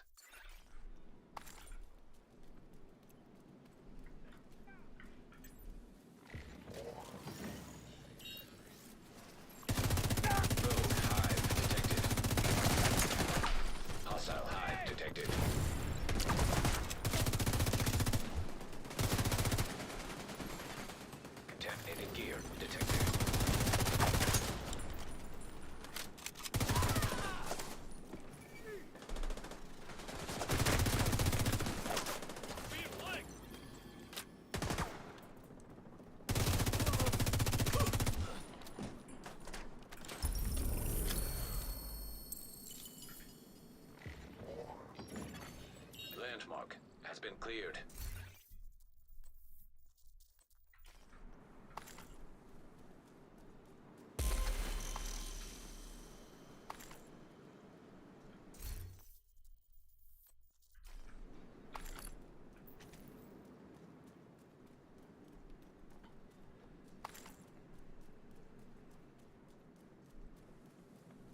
Is there an ammo box around here? I don't think so. The only ammo boxes are at the extraction points. Allied agent now rogue. Hostile patrol detected.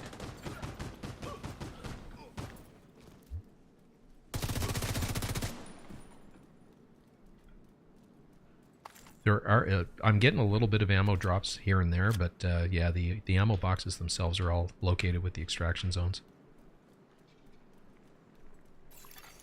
Rogue status removed. We can head there if you need ammo bad. I actually think I picked up enough ammo, but my shoddy was running a little low.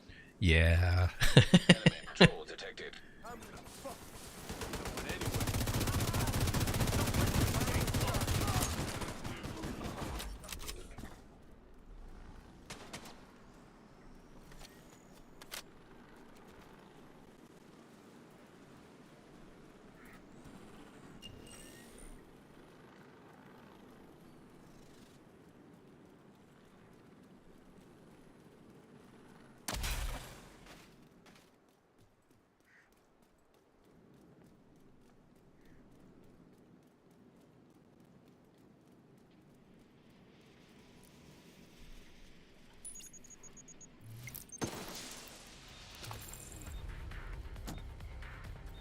Kilo inbound. Extraction called for.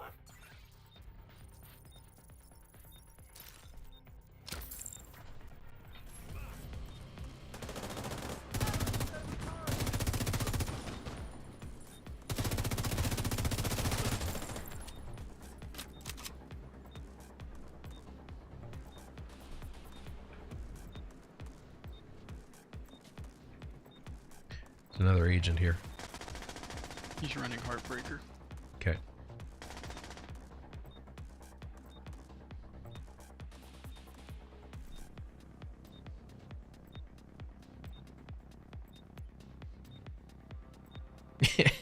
Yeah. That sounds about right. I've been picking up a decent amount of ammo tonight, but normally, yeah, I'm good for about 2 landmarks, and then I gotta go extract just to get ammo.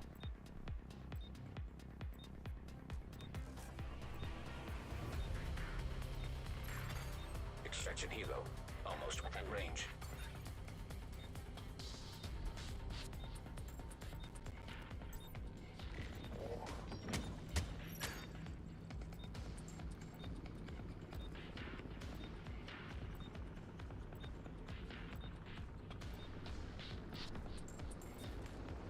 Chopper on site. Helo is on site.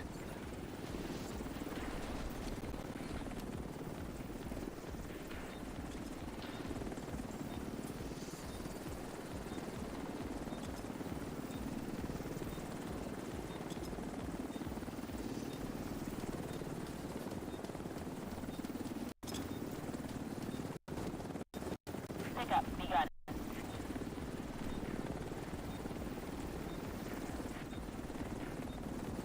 Kilo will depart in 30 seconds.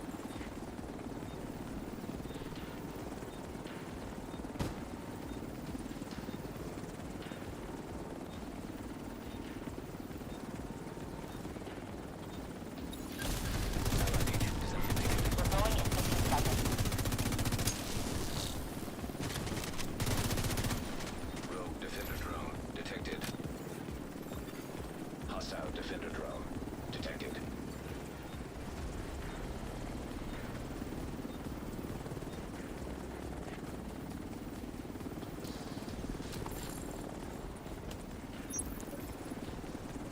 Extraction done. Helo is returning to base.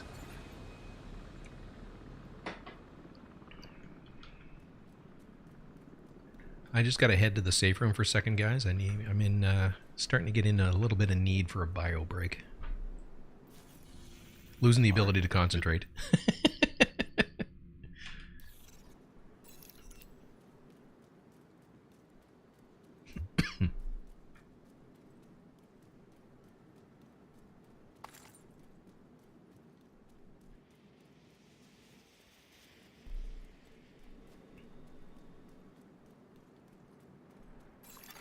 Rogue protocol deactivated.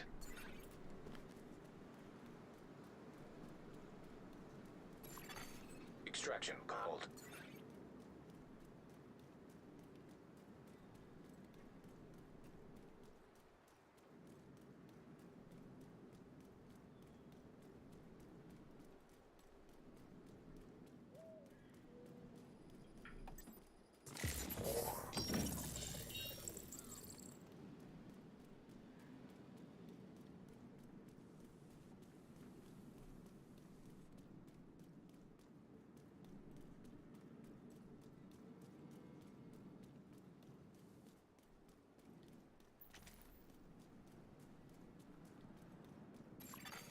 Helo almost at extraction zone.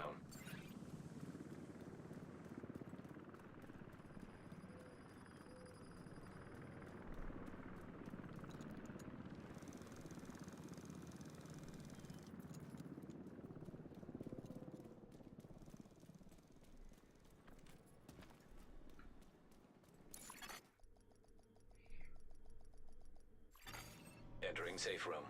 Alright guys, I will be right back, and we'll get back at this.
Alright, we're back.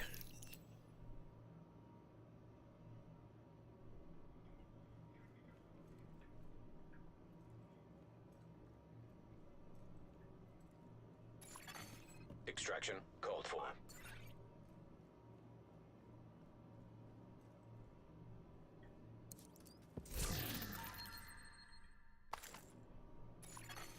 Extraction helo almost within range.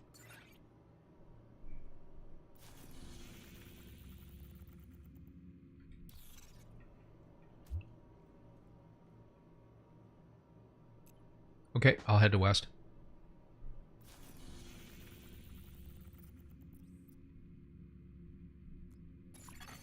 Helo arrived.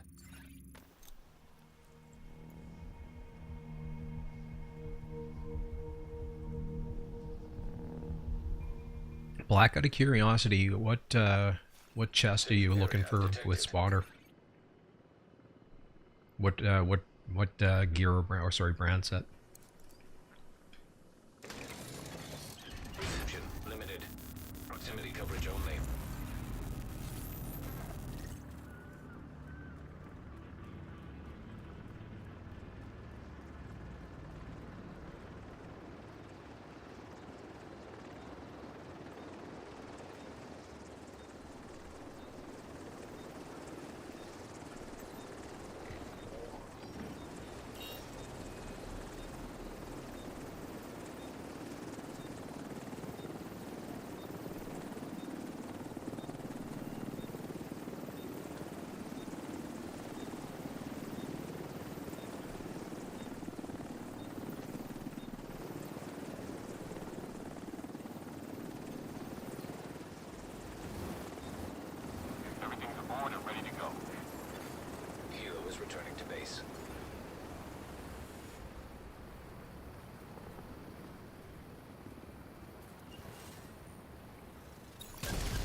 We got people coming in behind us, I saw.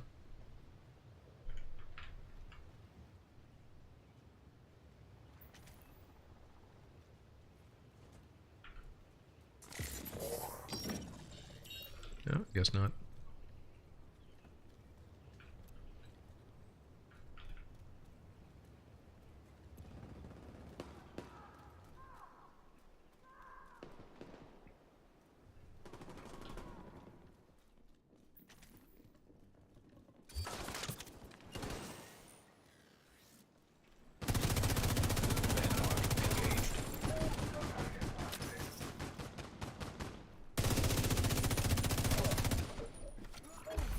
Contaminated gear detected. Landmark cleared.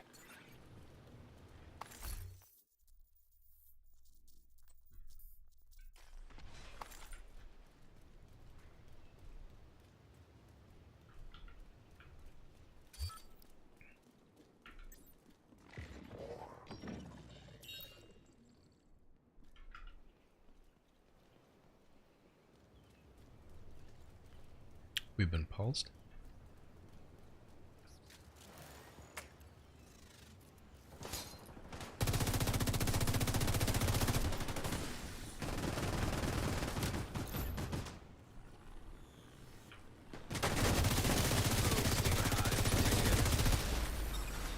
Hostile Stinger Hive detected. Manhunt initiated.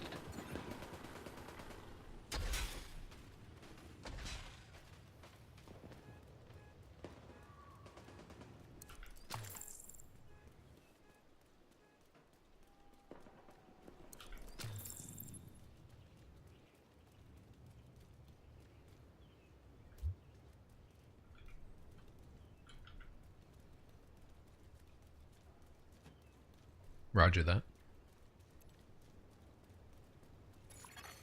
Hostile patrol detected.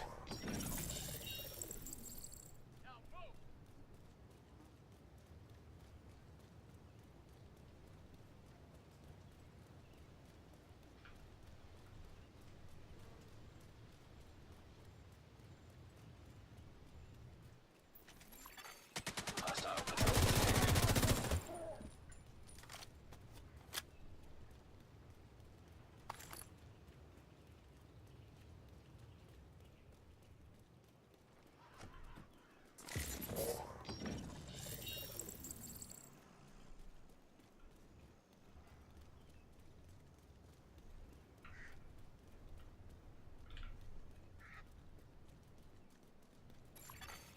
Enemy patrol detected.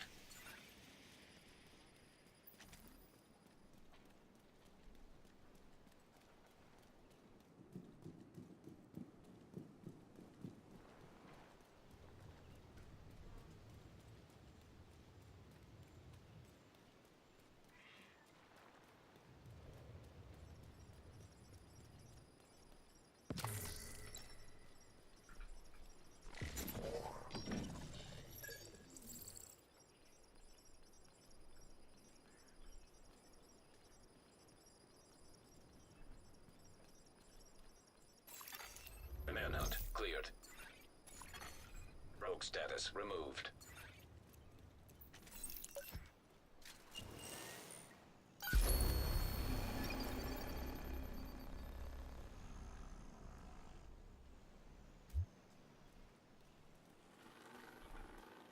Yeah, that worked out all right.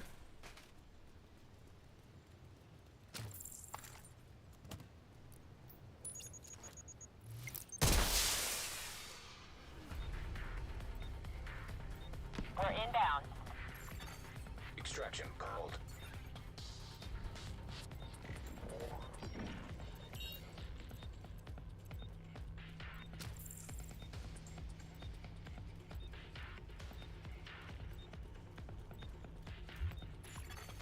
Rogue agent nearby.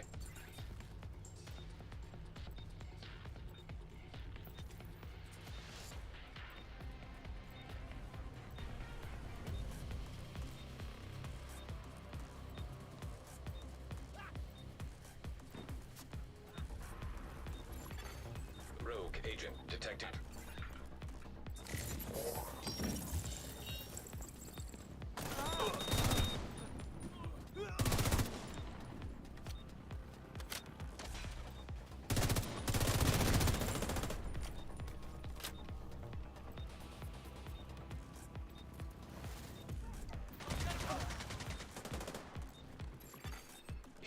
Almost at extraction zone.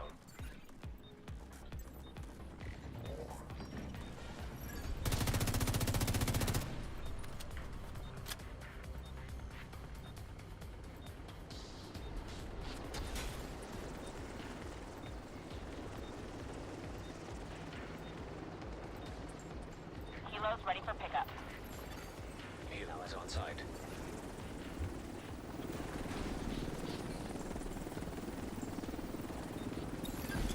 Allied agent disactivated. Rogue protocol. Extraction initiated.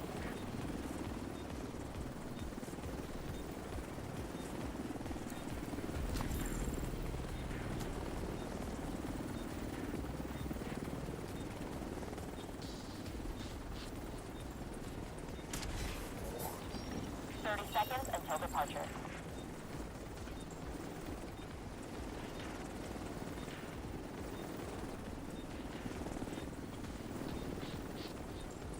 Yeah, Black, that was pretty straightforward. 15 seconds. I don't think there was anybody real close to us.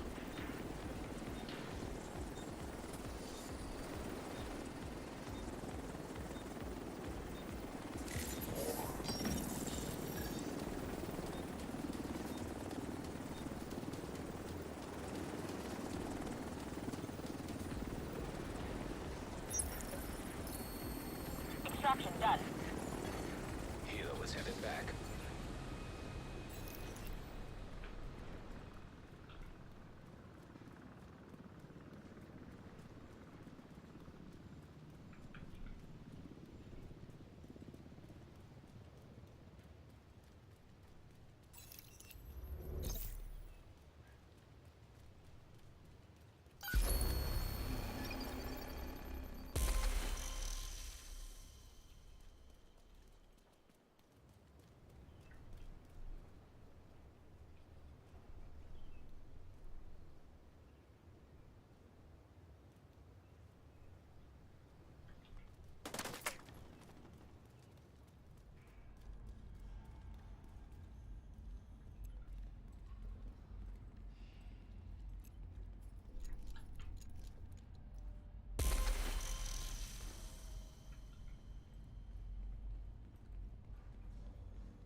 Engaging landmark.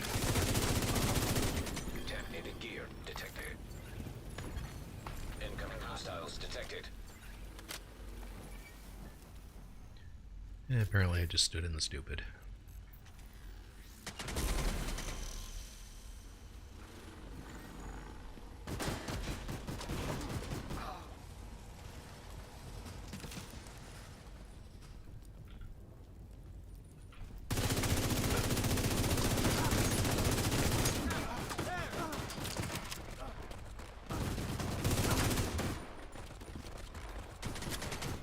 Detecting additional hostile contacts.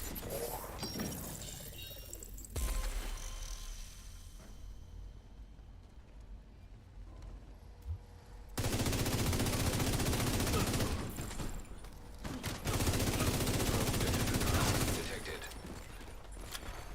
Hostile defender drone. Detected. Now detecting contaminated gear.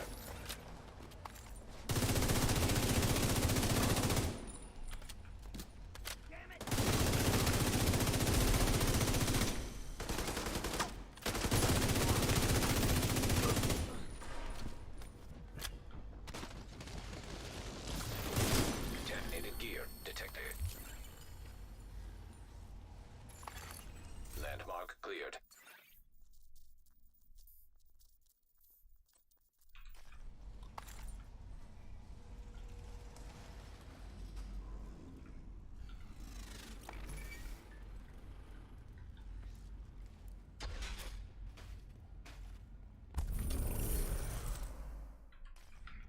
Good lord.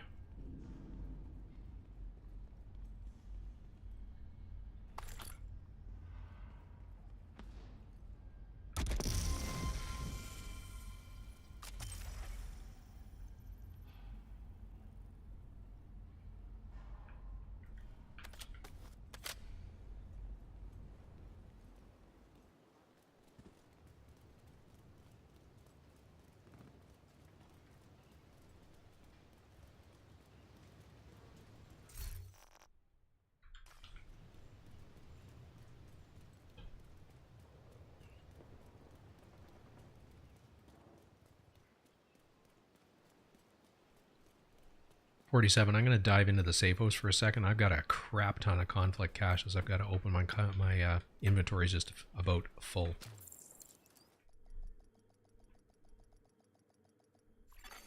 Entering safe room.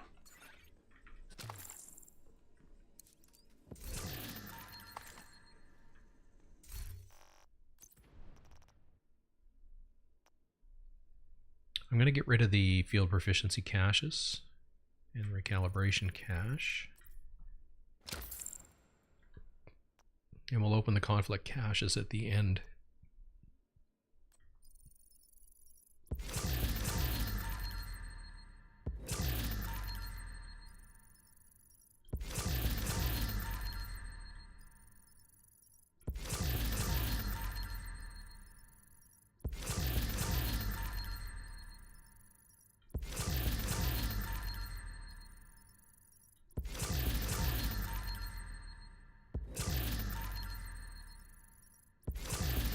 Rogue agent nearby.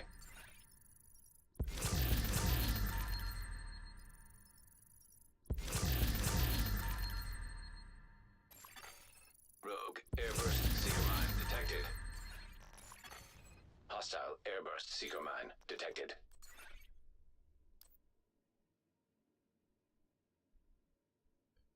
Why is it that you get max rolled guns for ones that you're never going to use?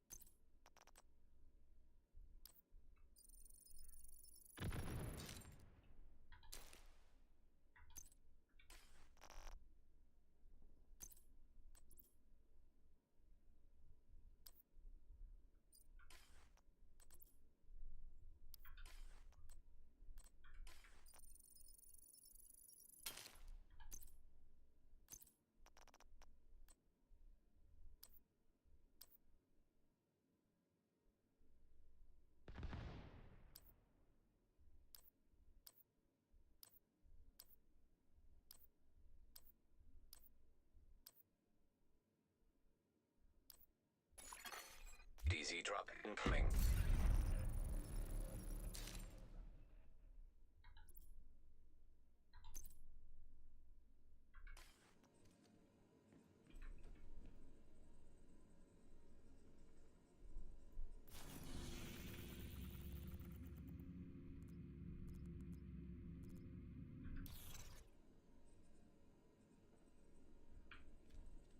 All right, I'm good to go.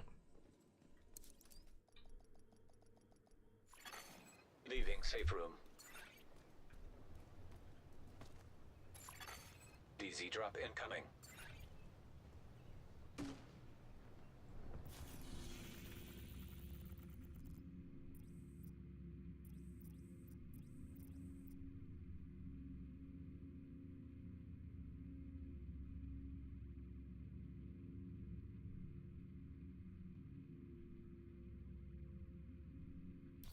Oops.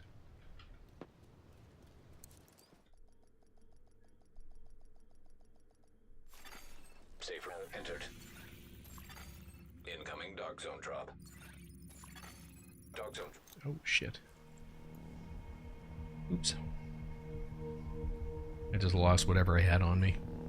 I don't think it was anything I think it was just DZ resources. Dark zone.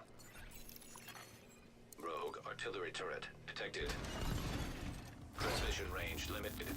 Proximity coverage only. Hostile artillery turret detected. Safe area entered. Heavily armed hostiles guarding location nearby.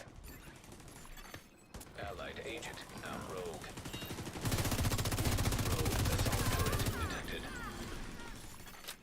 Hostile assault turret detected. Rogue hive detected. Hostile hive detected. Now detecting contaminated gear.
I am down. Agent out of action. Agent vital signs 0. He is. And I gotta say, that's, I think, my first time I've been dropped all night, which is not bad. An agent needs assistance. Rogue status removed. And reception limited. Proximity coverage only.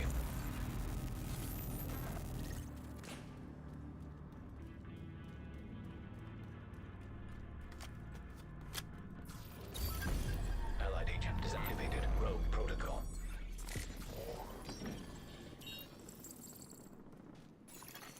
Manhunt now in effect.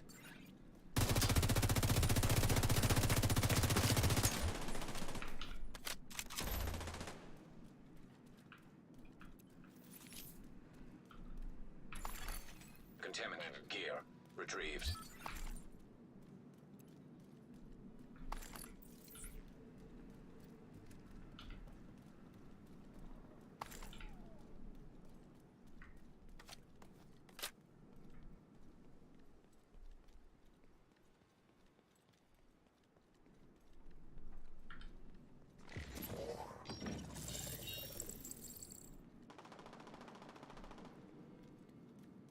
I think I see 2 people behind me. Okay. Trying to catch up with y'all. Let me know if you need me to stop. Hit me. Okay.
Manhunt status removed.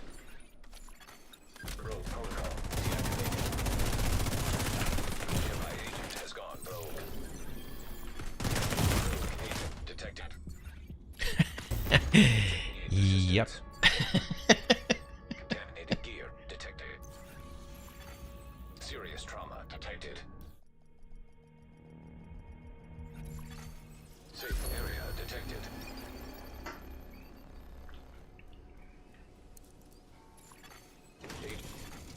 Transmission range limited. Proximity coverage only. Detecting high threat. Yeah, that's a little rough. That was a lot rough. We got nuked. Rogue agent nearby.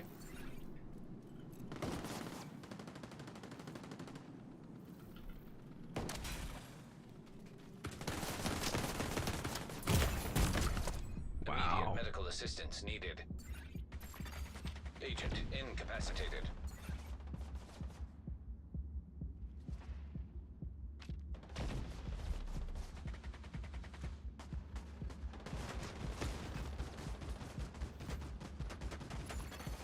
An agent needs assistance. Agent killed. These guys are good, man.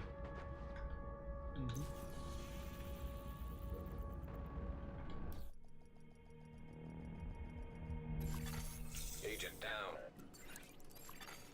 Entering safe. Reception limited. Proximity coverage only. Rogue agent detected.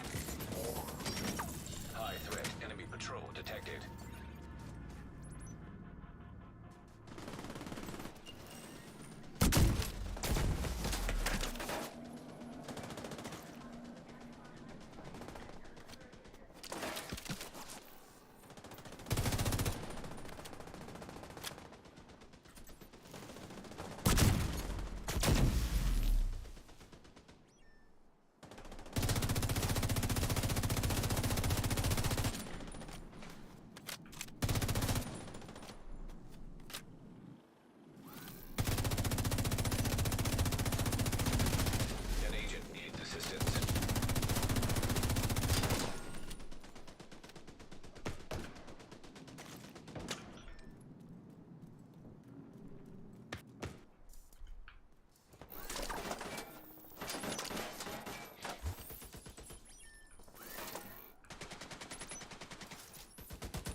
shit.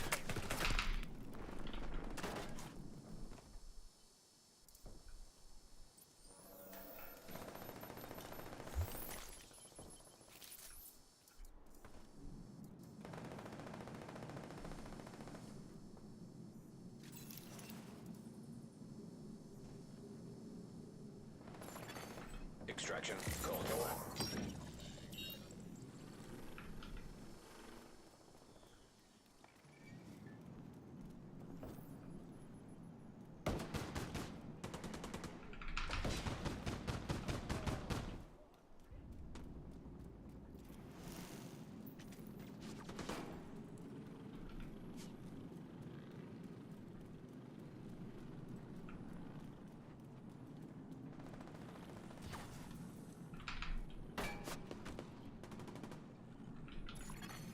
An agent needs assistance. Kidding me.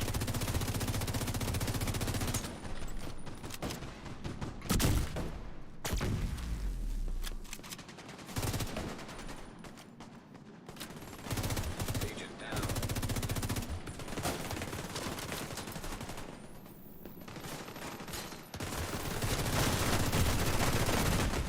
Serious Oh. trauma detected. Agent down. Extraction helo almost within range.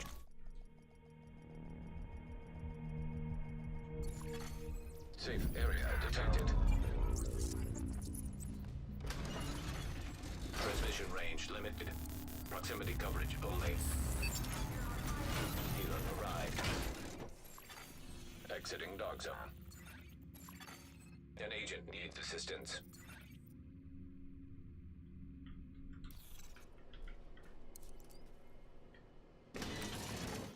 Reception limited. Proximity coverage only. Rogue agent nearby. Agent down.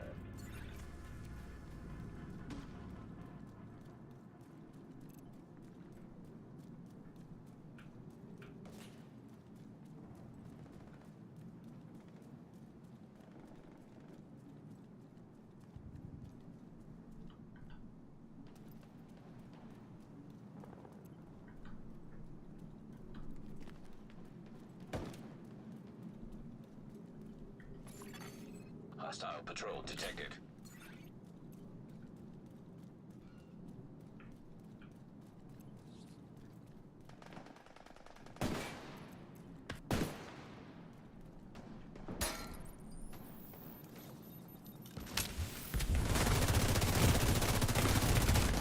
Immediate medical assistance Nope. needed.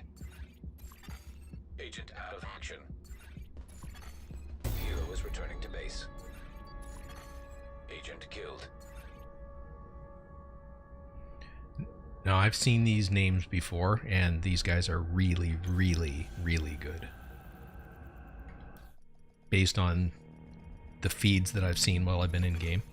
Entering safe area. An agent needs assistance. Transmission range limited. Don't have to tell me Proximity coverage twice. only. Yeah, right? Helo is headed back. My question at this point is, do we keep feeding them kills, or do we just move on somewhere else?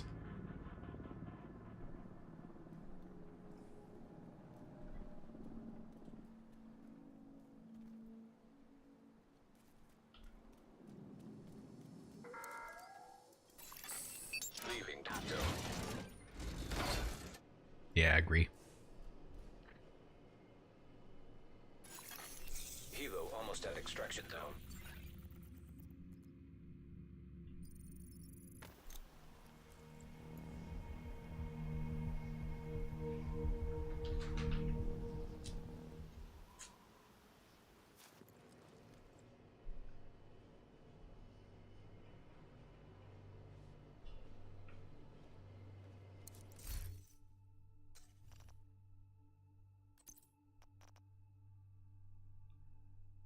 Fair chunk of DZ resources in there, and then we've got the pesty one Grupo piece that I don't remember. Oh yeah, I do remember that one.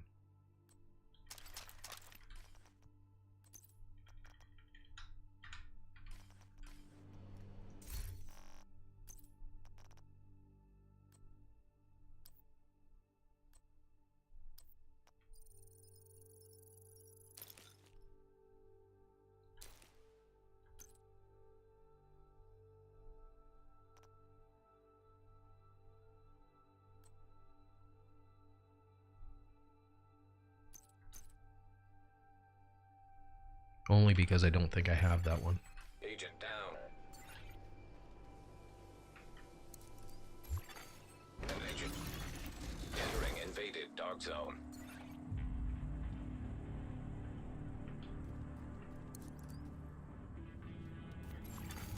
Helo is returning to base. And now I'm gonna Delta. Oh well. An agent has reconnected. Son of a...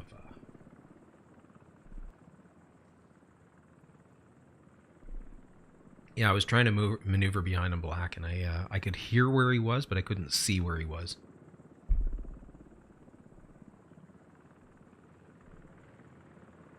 Yeah. What would you Press recommend space to start. in that particular Press in escape that to type of a quit. scenario, as far as a build?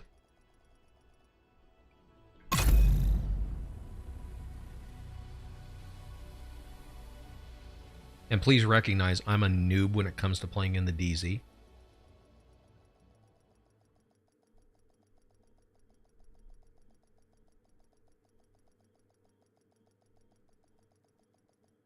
Agent, Pilot Torres is cleared for transport at Kenley College. Access complete.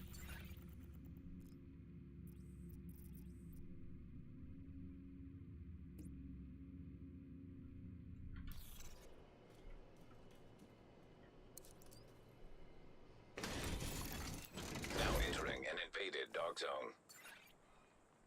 Yeah. Yeah, that probably would have worked to switch to that pulse resistance build that I've got. And try and maneuver around them. Yeah, same thing happened to me, 47. I get delted as well. Which, as you rightly pointed out, is ironic considering the name of the clan. An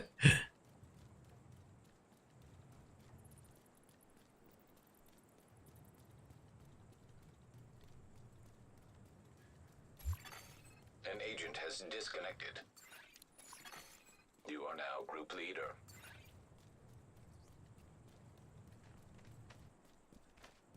Well, if I delta again, I'm probably going to head back just to the White House and see what we've got for our conflict An caches. agent is back online.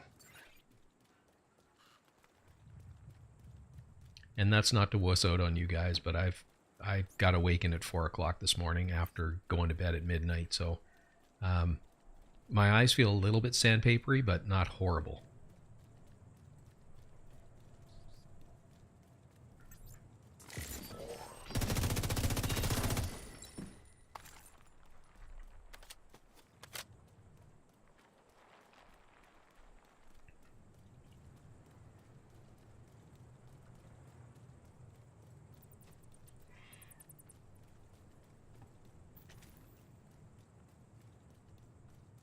One thing I noticed about that group of rogues is they worked really well together. I have to assume they were communicating, because they were really well coordinated.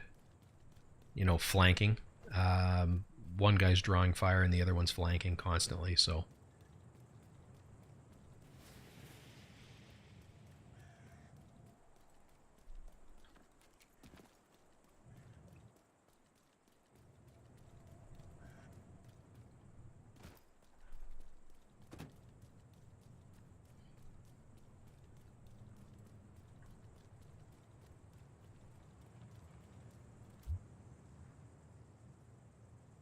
Oh, man.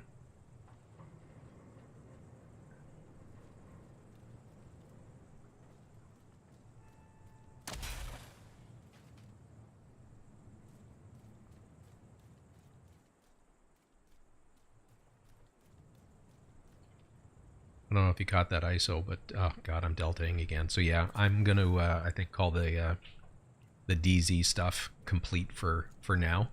An agent has gone offline.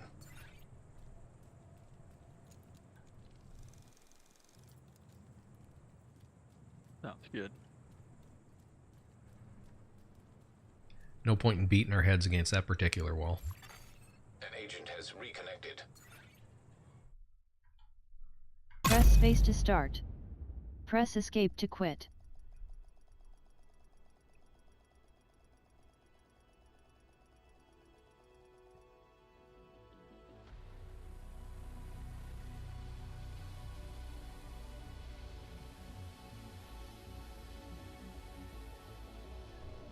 I completely agree, Black. Some of the best clans I've ever been in various games, it was exactly that. It was really good coordination and communication, and very concise communication was critical or key to what we were doing. That was in a different game though. This one I've been playing for a long time, but most of my playing has been light zone, not dark zone, and it's a completely different animal in the dark zone. Agent, Pilot Torres is cleared for transport at Kenley College. Access grant.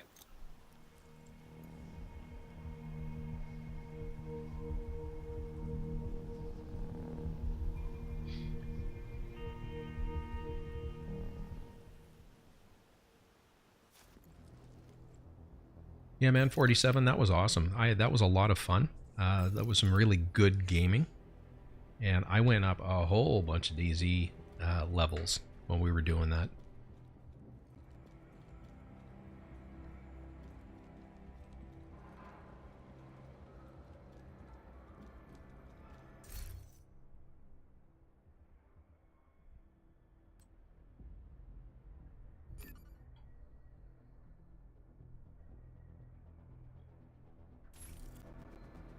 I'm going to have to go back and look at some of my footage, but I think I've gone up 20 or 25 DZ levels in a month.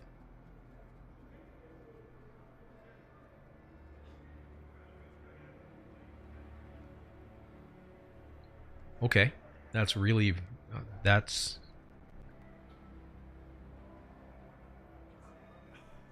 Hey, Fast Moving Hill. Welcome to the stream. We've... It is very technical. There's a lot to it. There's a lot to understand in terms of some of the mechanics that go on under the hood. You don't have to delve into it, but I find it's, for me and the way I like to play the game, those are all things that I like to understand because it helps me. But that's me. So let's see what we got from those caches. Let's clear my inventory first. That one we're saving.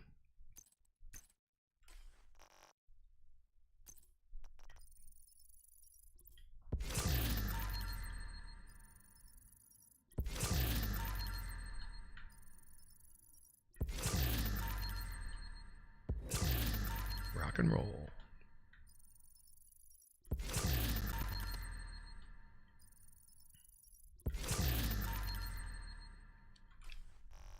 So that rock and roll is going straight into my cache for my other, for my secondary character, because they do not have one.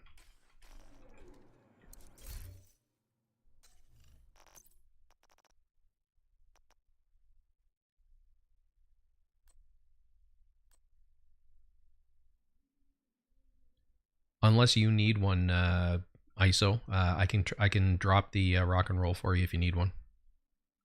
I don't have one, but it's not a big deal either way. I'm in the main lobby. Come on in and grab it.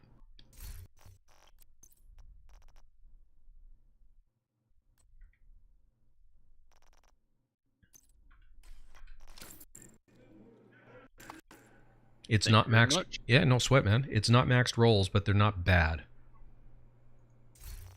Yeah, and I can always optimize. Exactly.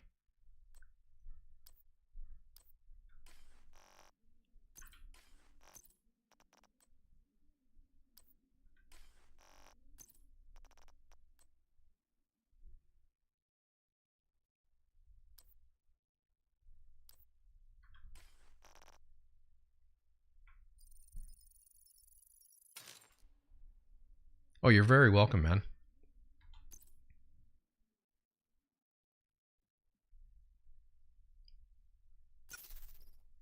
That's kind of why I started doing the videos.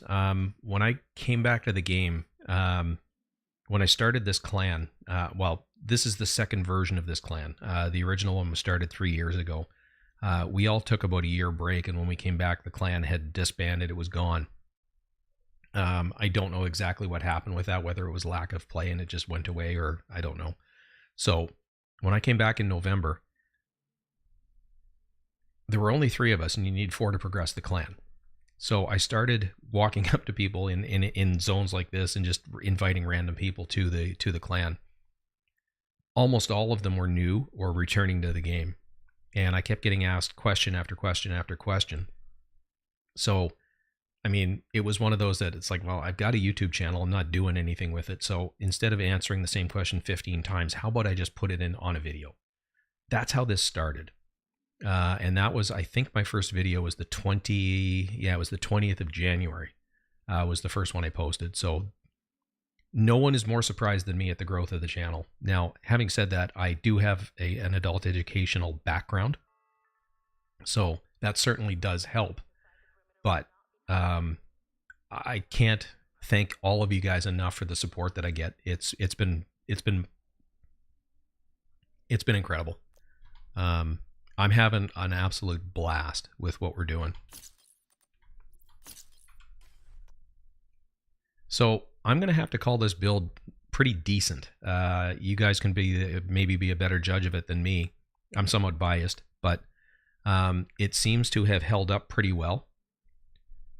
For those of you that were not here at the start of the stream, I'm running a FAMAS with damage to targets out of cover and Optimist. Scorpio, I didn't touch it at all this evening. Everything was done with the FAMAS. Same thing, I've got an orbit pistol. I don't think I touched it once. I did some range testing with 3 assault rifles this morning. The FAMAS, the Carbine 7, and the Police M4, they're all set up identically. And the FAMAS, I knew going into it, it would have the best burst damage, but it also has the best, I'm drawing a complete blank as I'm tired.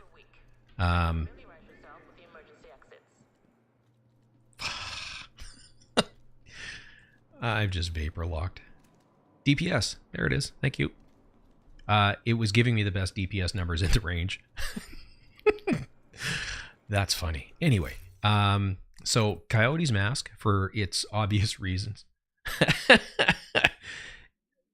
sustained DPS. It was, so with the rolled on heroic, shooting at the named target, it was 2.8 to 3 million DPS, whereas the other ones were about 200 to 300,000 less, even though they are both higher expertise levels than the FAMAS. So the FAMAS is fantastic for a build like this, where it becomes a little less perfect is if you're running, you want to run flatline and spotter, because it's got the small underbarrel rail, so you can't run the linked laser pointer. But certainly for a build like this with Optimist, it shines. So again, Catharsis, for its ability to give you additional weapon damage as you take damage yourself, plus drop the healing cloud. I'm running a Walker and Harris piece, the Matador, that's been rolled to armor, crit damage, crit chance with perfect adrenaline rush to give you a little bit of extra bonus armor. Running a Fenris chest piece with Unbreakable, and again, if we normalize the stats, you can see that that gives you, whoops, let's try that again. Oh God, wiggle fingers.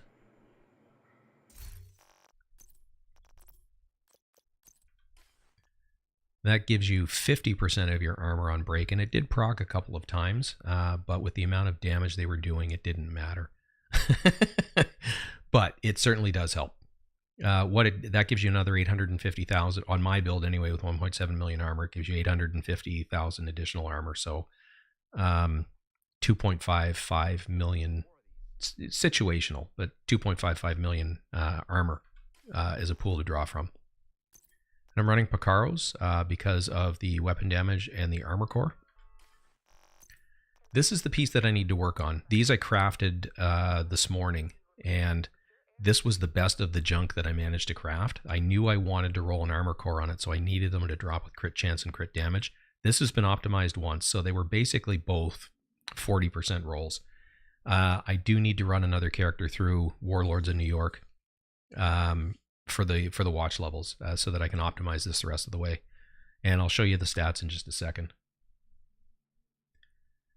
I do have a maxed one, but, and again, I need to, that's what I'm going to do tomorrow or Wednesday night is we'll run that with Foxus and see if it feels any different. I mean, it would be better if we ran it back to back, but I'm starting to fade pretty hard. Like I said, it's 10:30 here on the East Coast of Canada, and I've been up since 4, so I'm starting to feel it at this point. But once this is optimized, it gives me much better crit damage numbers overall. And from a feel perspective, which is strictly anecdotal, just the way it felt, it's doing really good damage for what it is, considering it's 1.7 million armor. Running a second piece of Walker and Harris for the gloves. I didn't want to completely give up my damage to armor, but I wanted additional crit chance and crit damage. So instead of having contractors on here, I went with the Walker and Harris. So I'm losing 3% damage to armor, basically. So that's the direction that I went with. And oops, the stats for the weapons themselves, I'm at 52.6 crit chance and 139.4 crit damage. When I was running contractors and Fox's Prayers both, I think I was at exactly 50% crit chance, but I was right at just under 100% crit damage. Yeah, absolutely, ISO. That would be cool. I do have an Excel sheet around here somewhere where I've got all the geeky number maths set up as a formula, so it's something that I could run the numbers through. But like I've said in a lot of my videos, this build is fun to play. Therefore, I am going to try it with the Foxes. But yeah. And as far as the armor on it, we're at 1.667 million armor. There is a tiny little bit of armor regen from the Catharsis mask itself. The skills are tier 0s because there's no skill tiers on the build.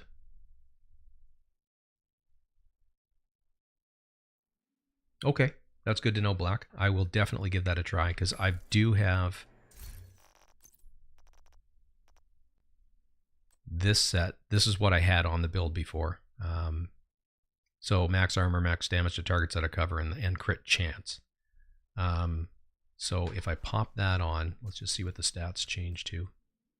I'm up slightly in crit chance because of where it's sitting, because it's not maxed, and I've lost 15% crit damage. Or 20, no, it's more than that. I've lost 22% crit damage because of the Group O 15 plus the additional, I think it was 8. So I've lost 22%. But again, the damage to targets out of cover, especially when you're dealing with rogue agents, they're always out of cover, pretty much exclusively. Whereas NPCs, the pain in the ass with NPCs sometimes is you force them out of cover, but they're still right beside it, kind of like I am right now, and the game still calculates that as being in cover, so you don't get the benefit of it. Yeah, let's go do that right now.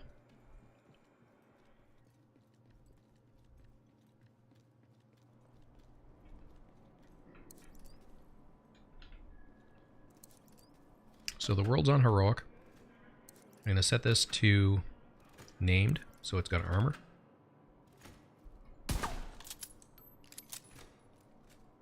And what I'm going to do is I'm going to fire 5 mags, and we'll see what the average works out to. And that's part of the reason that I've got the damage numbers showing up in the chat, so we can go back and see what the bullet damage was if we wish to.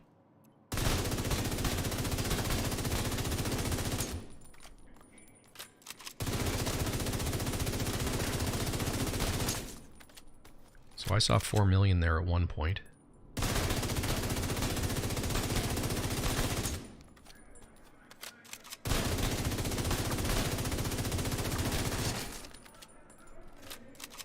I think that's 4 mags. We'll do one more target.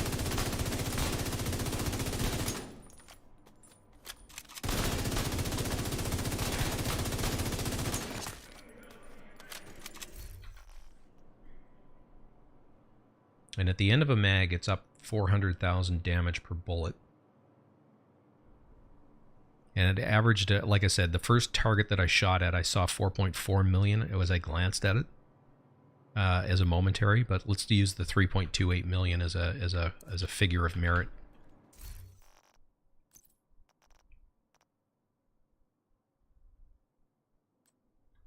And again, these ones are not maxed. It does give me slightly less crit chance, but 20, what did we say, 22-ish% more crit damage. So we're still unnamed. I'm just going to grab some more ammo.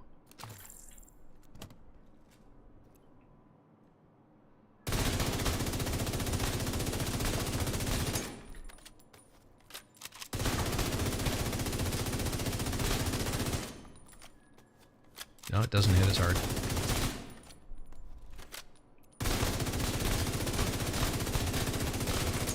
And my aim is also starting to suck here.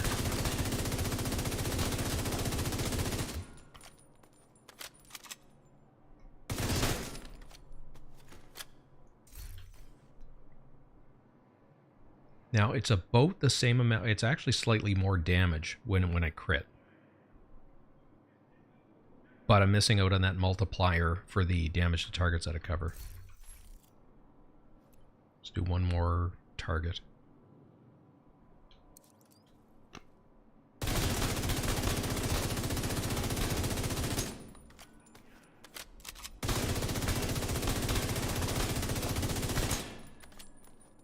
Now the other one was clearing that in 2 mags, so this is doing considerably less damage, so it'll be interesting once it's maxed out, but I think you are absolutely correct that that is the way to go with the Foxes. So I'm going to save that.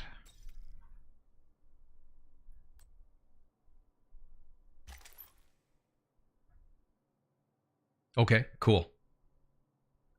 Yeah, it definitely hits harder with the Fox's Prayer. So I'm going to throw that Grupo piece in the stash, and once I've got another character run through, I'm going to optimize it, and we'll see where we end up once it's on par. Yeah, absolutely. Yeah, the Foxes is definitely hitting harder. So, and well, you saw in the gameplay, for the most part, it performed quite well, even though it wasn't hitting as hard. So, good to know. So this overall is not a bad build with the slight mod that we made here. So it's 55% crit chance. I could max that out, but it would cost me 5% crit damage through a mod switch on the firearm itself.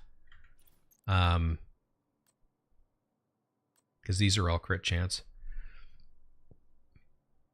Let's just do another test and see what the difference is if I switch this to crit damage. No, I don't want to do that because I'm going the wrong way. My brain is starting to fog here. Sorry.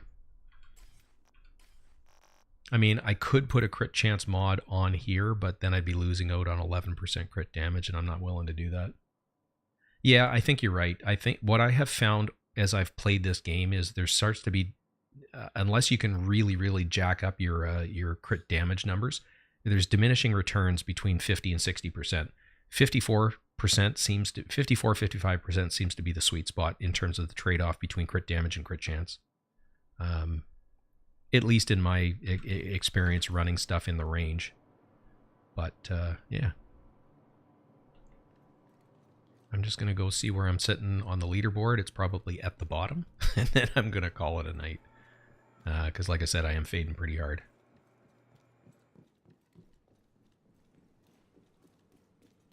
But for those of you who have stuck it out since the start of the stream, thanks for being here, guys.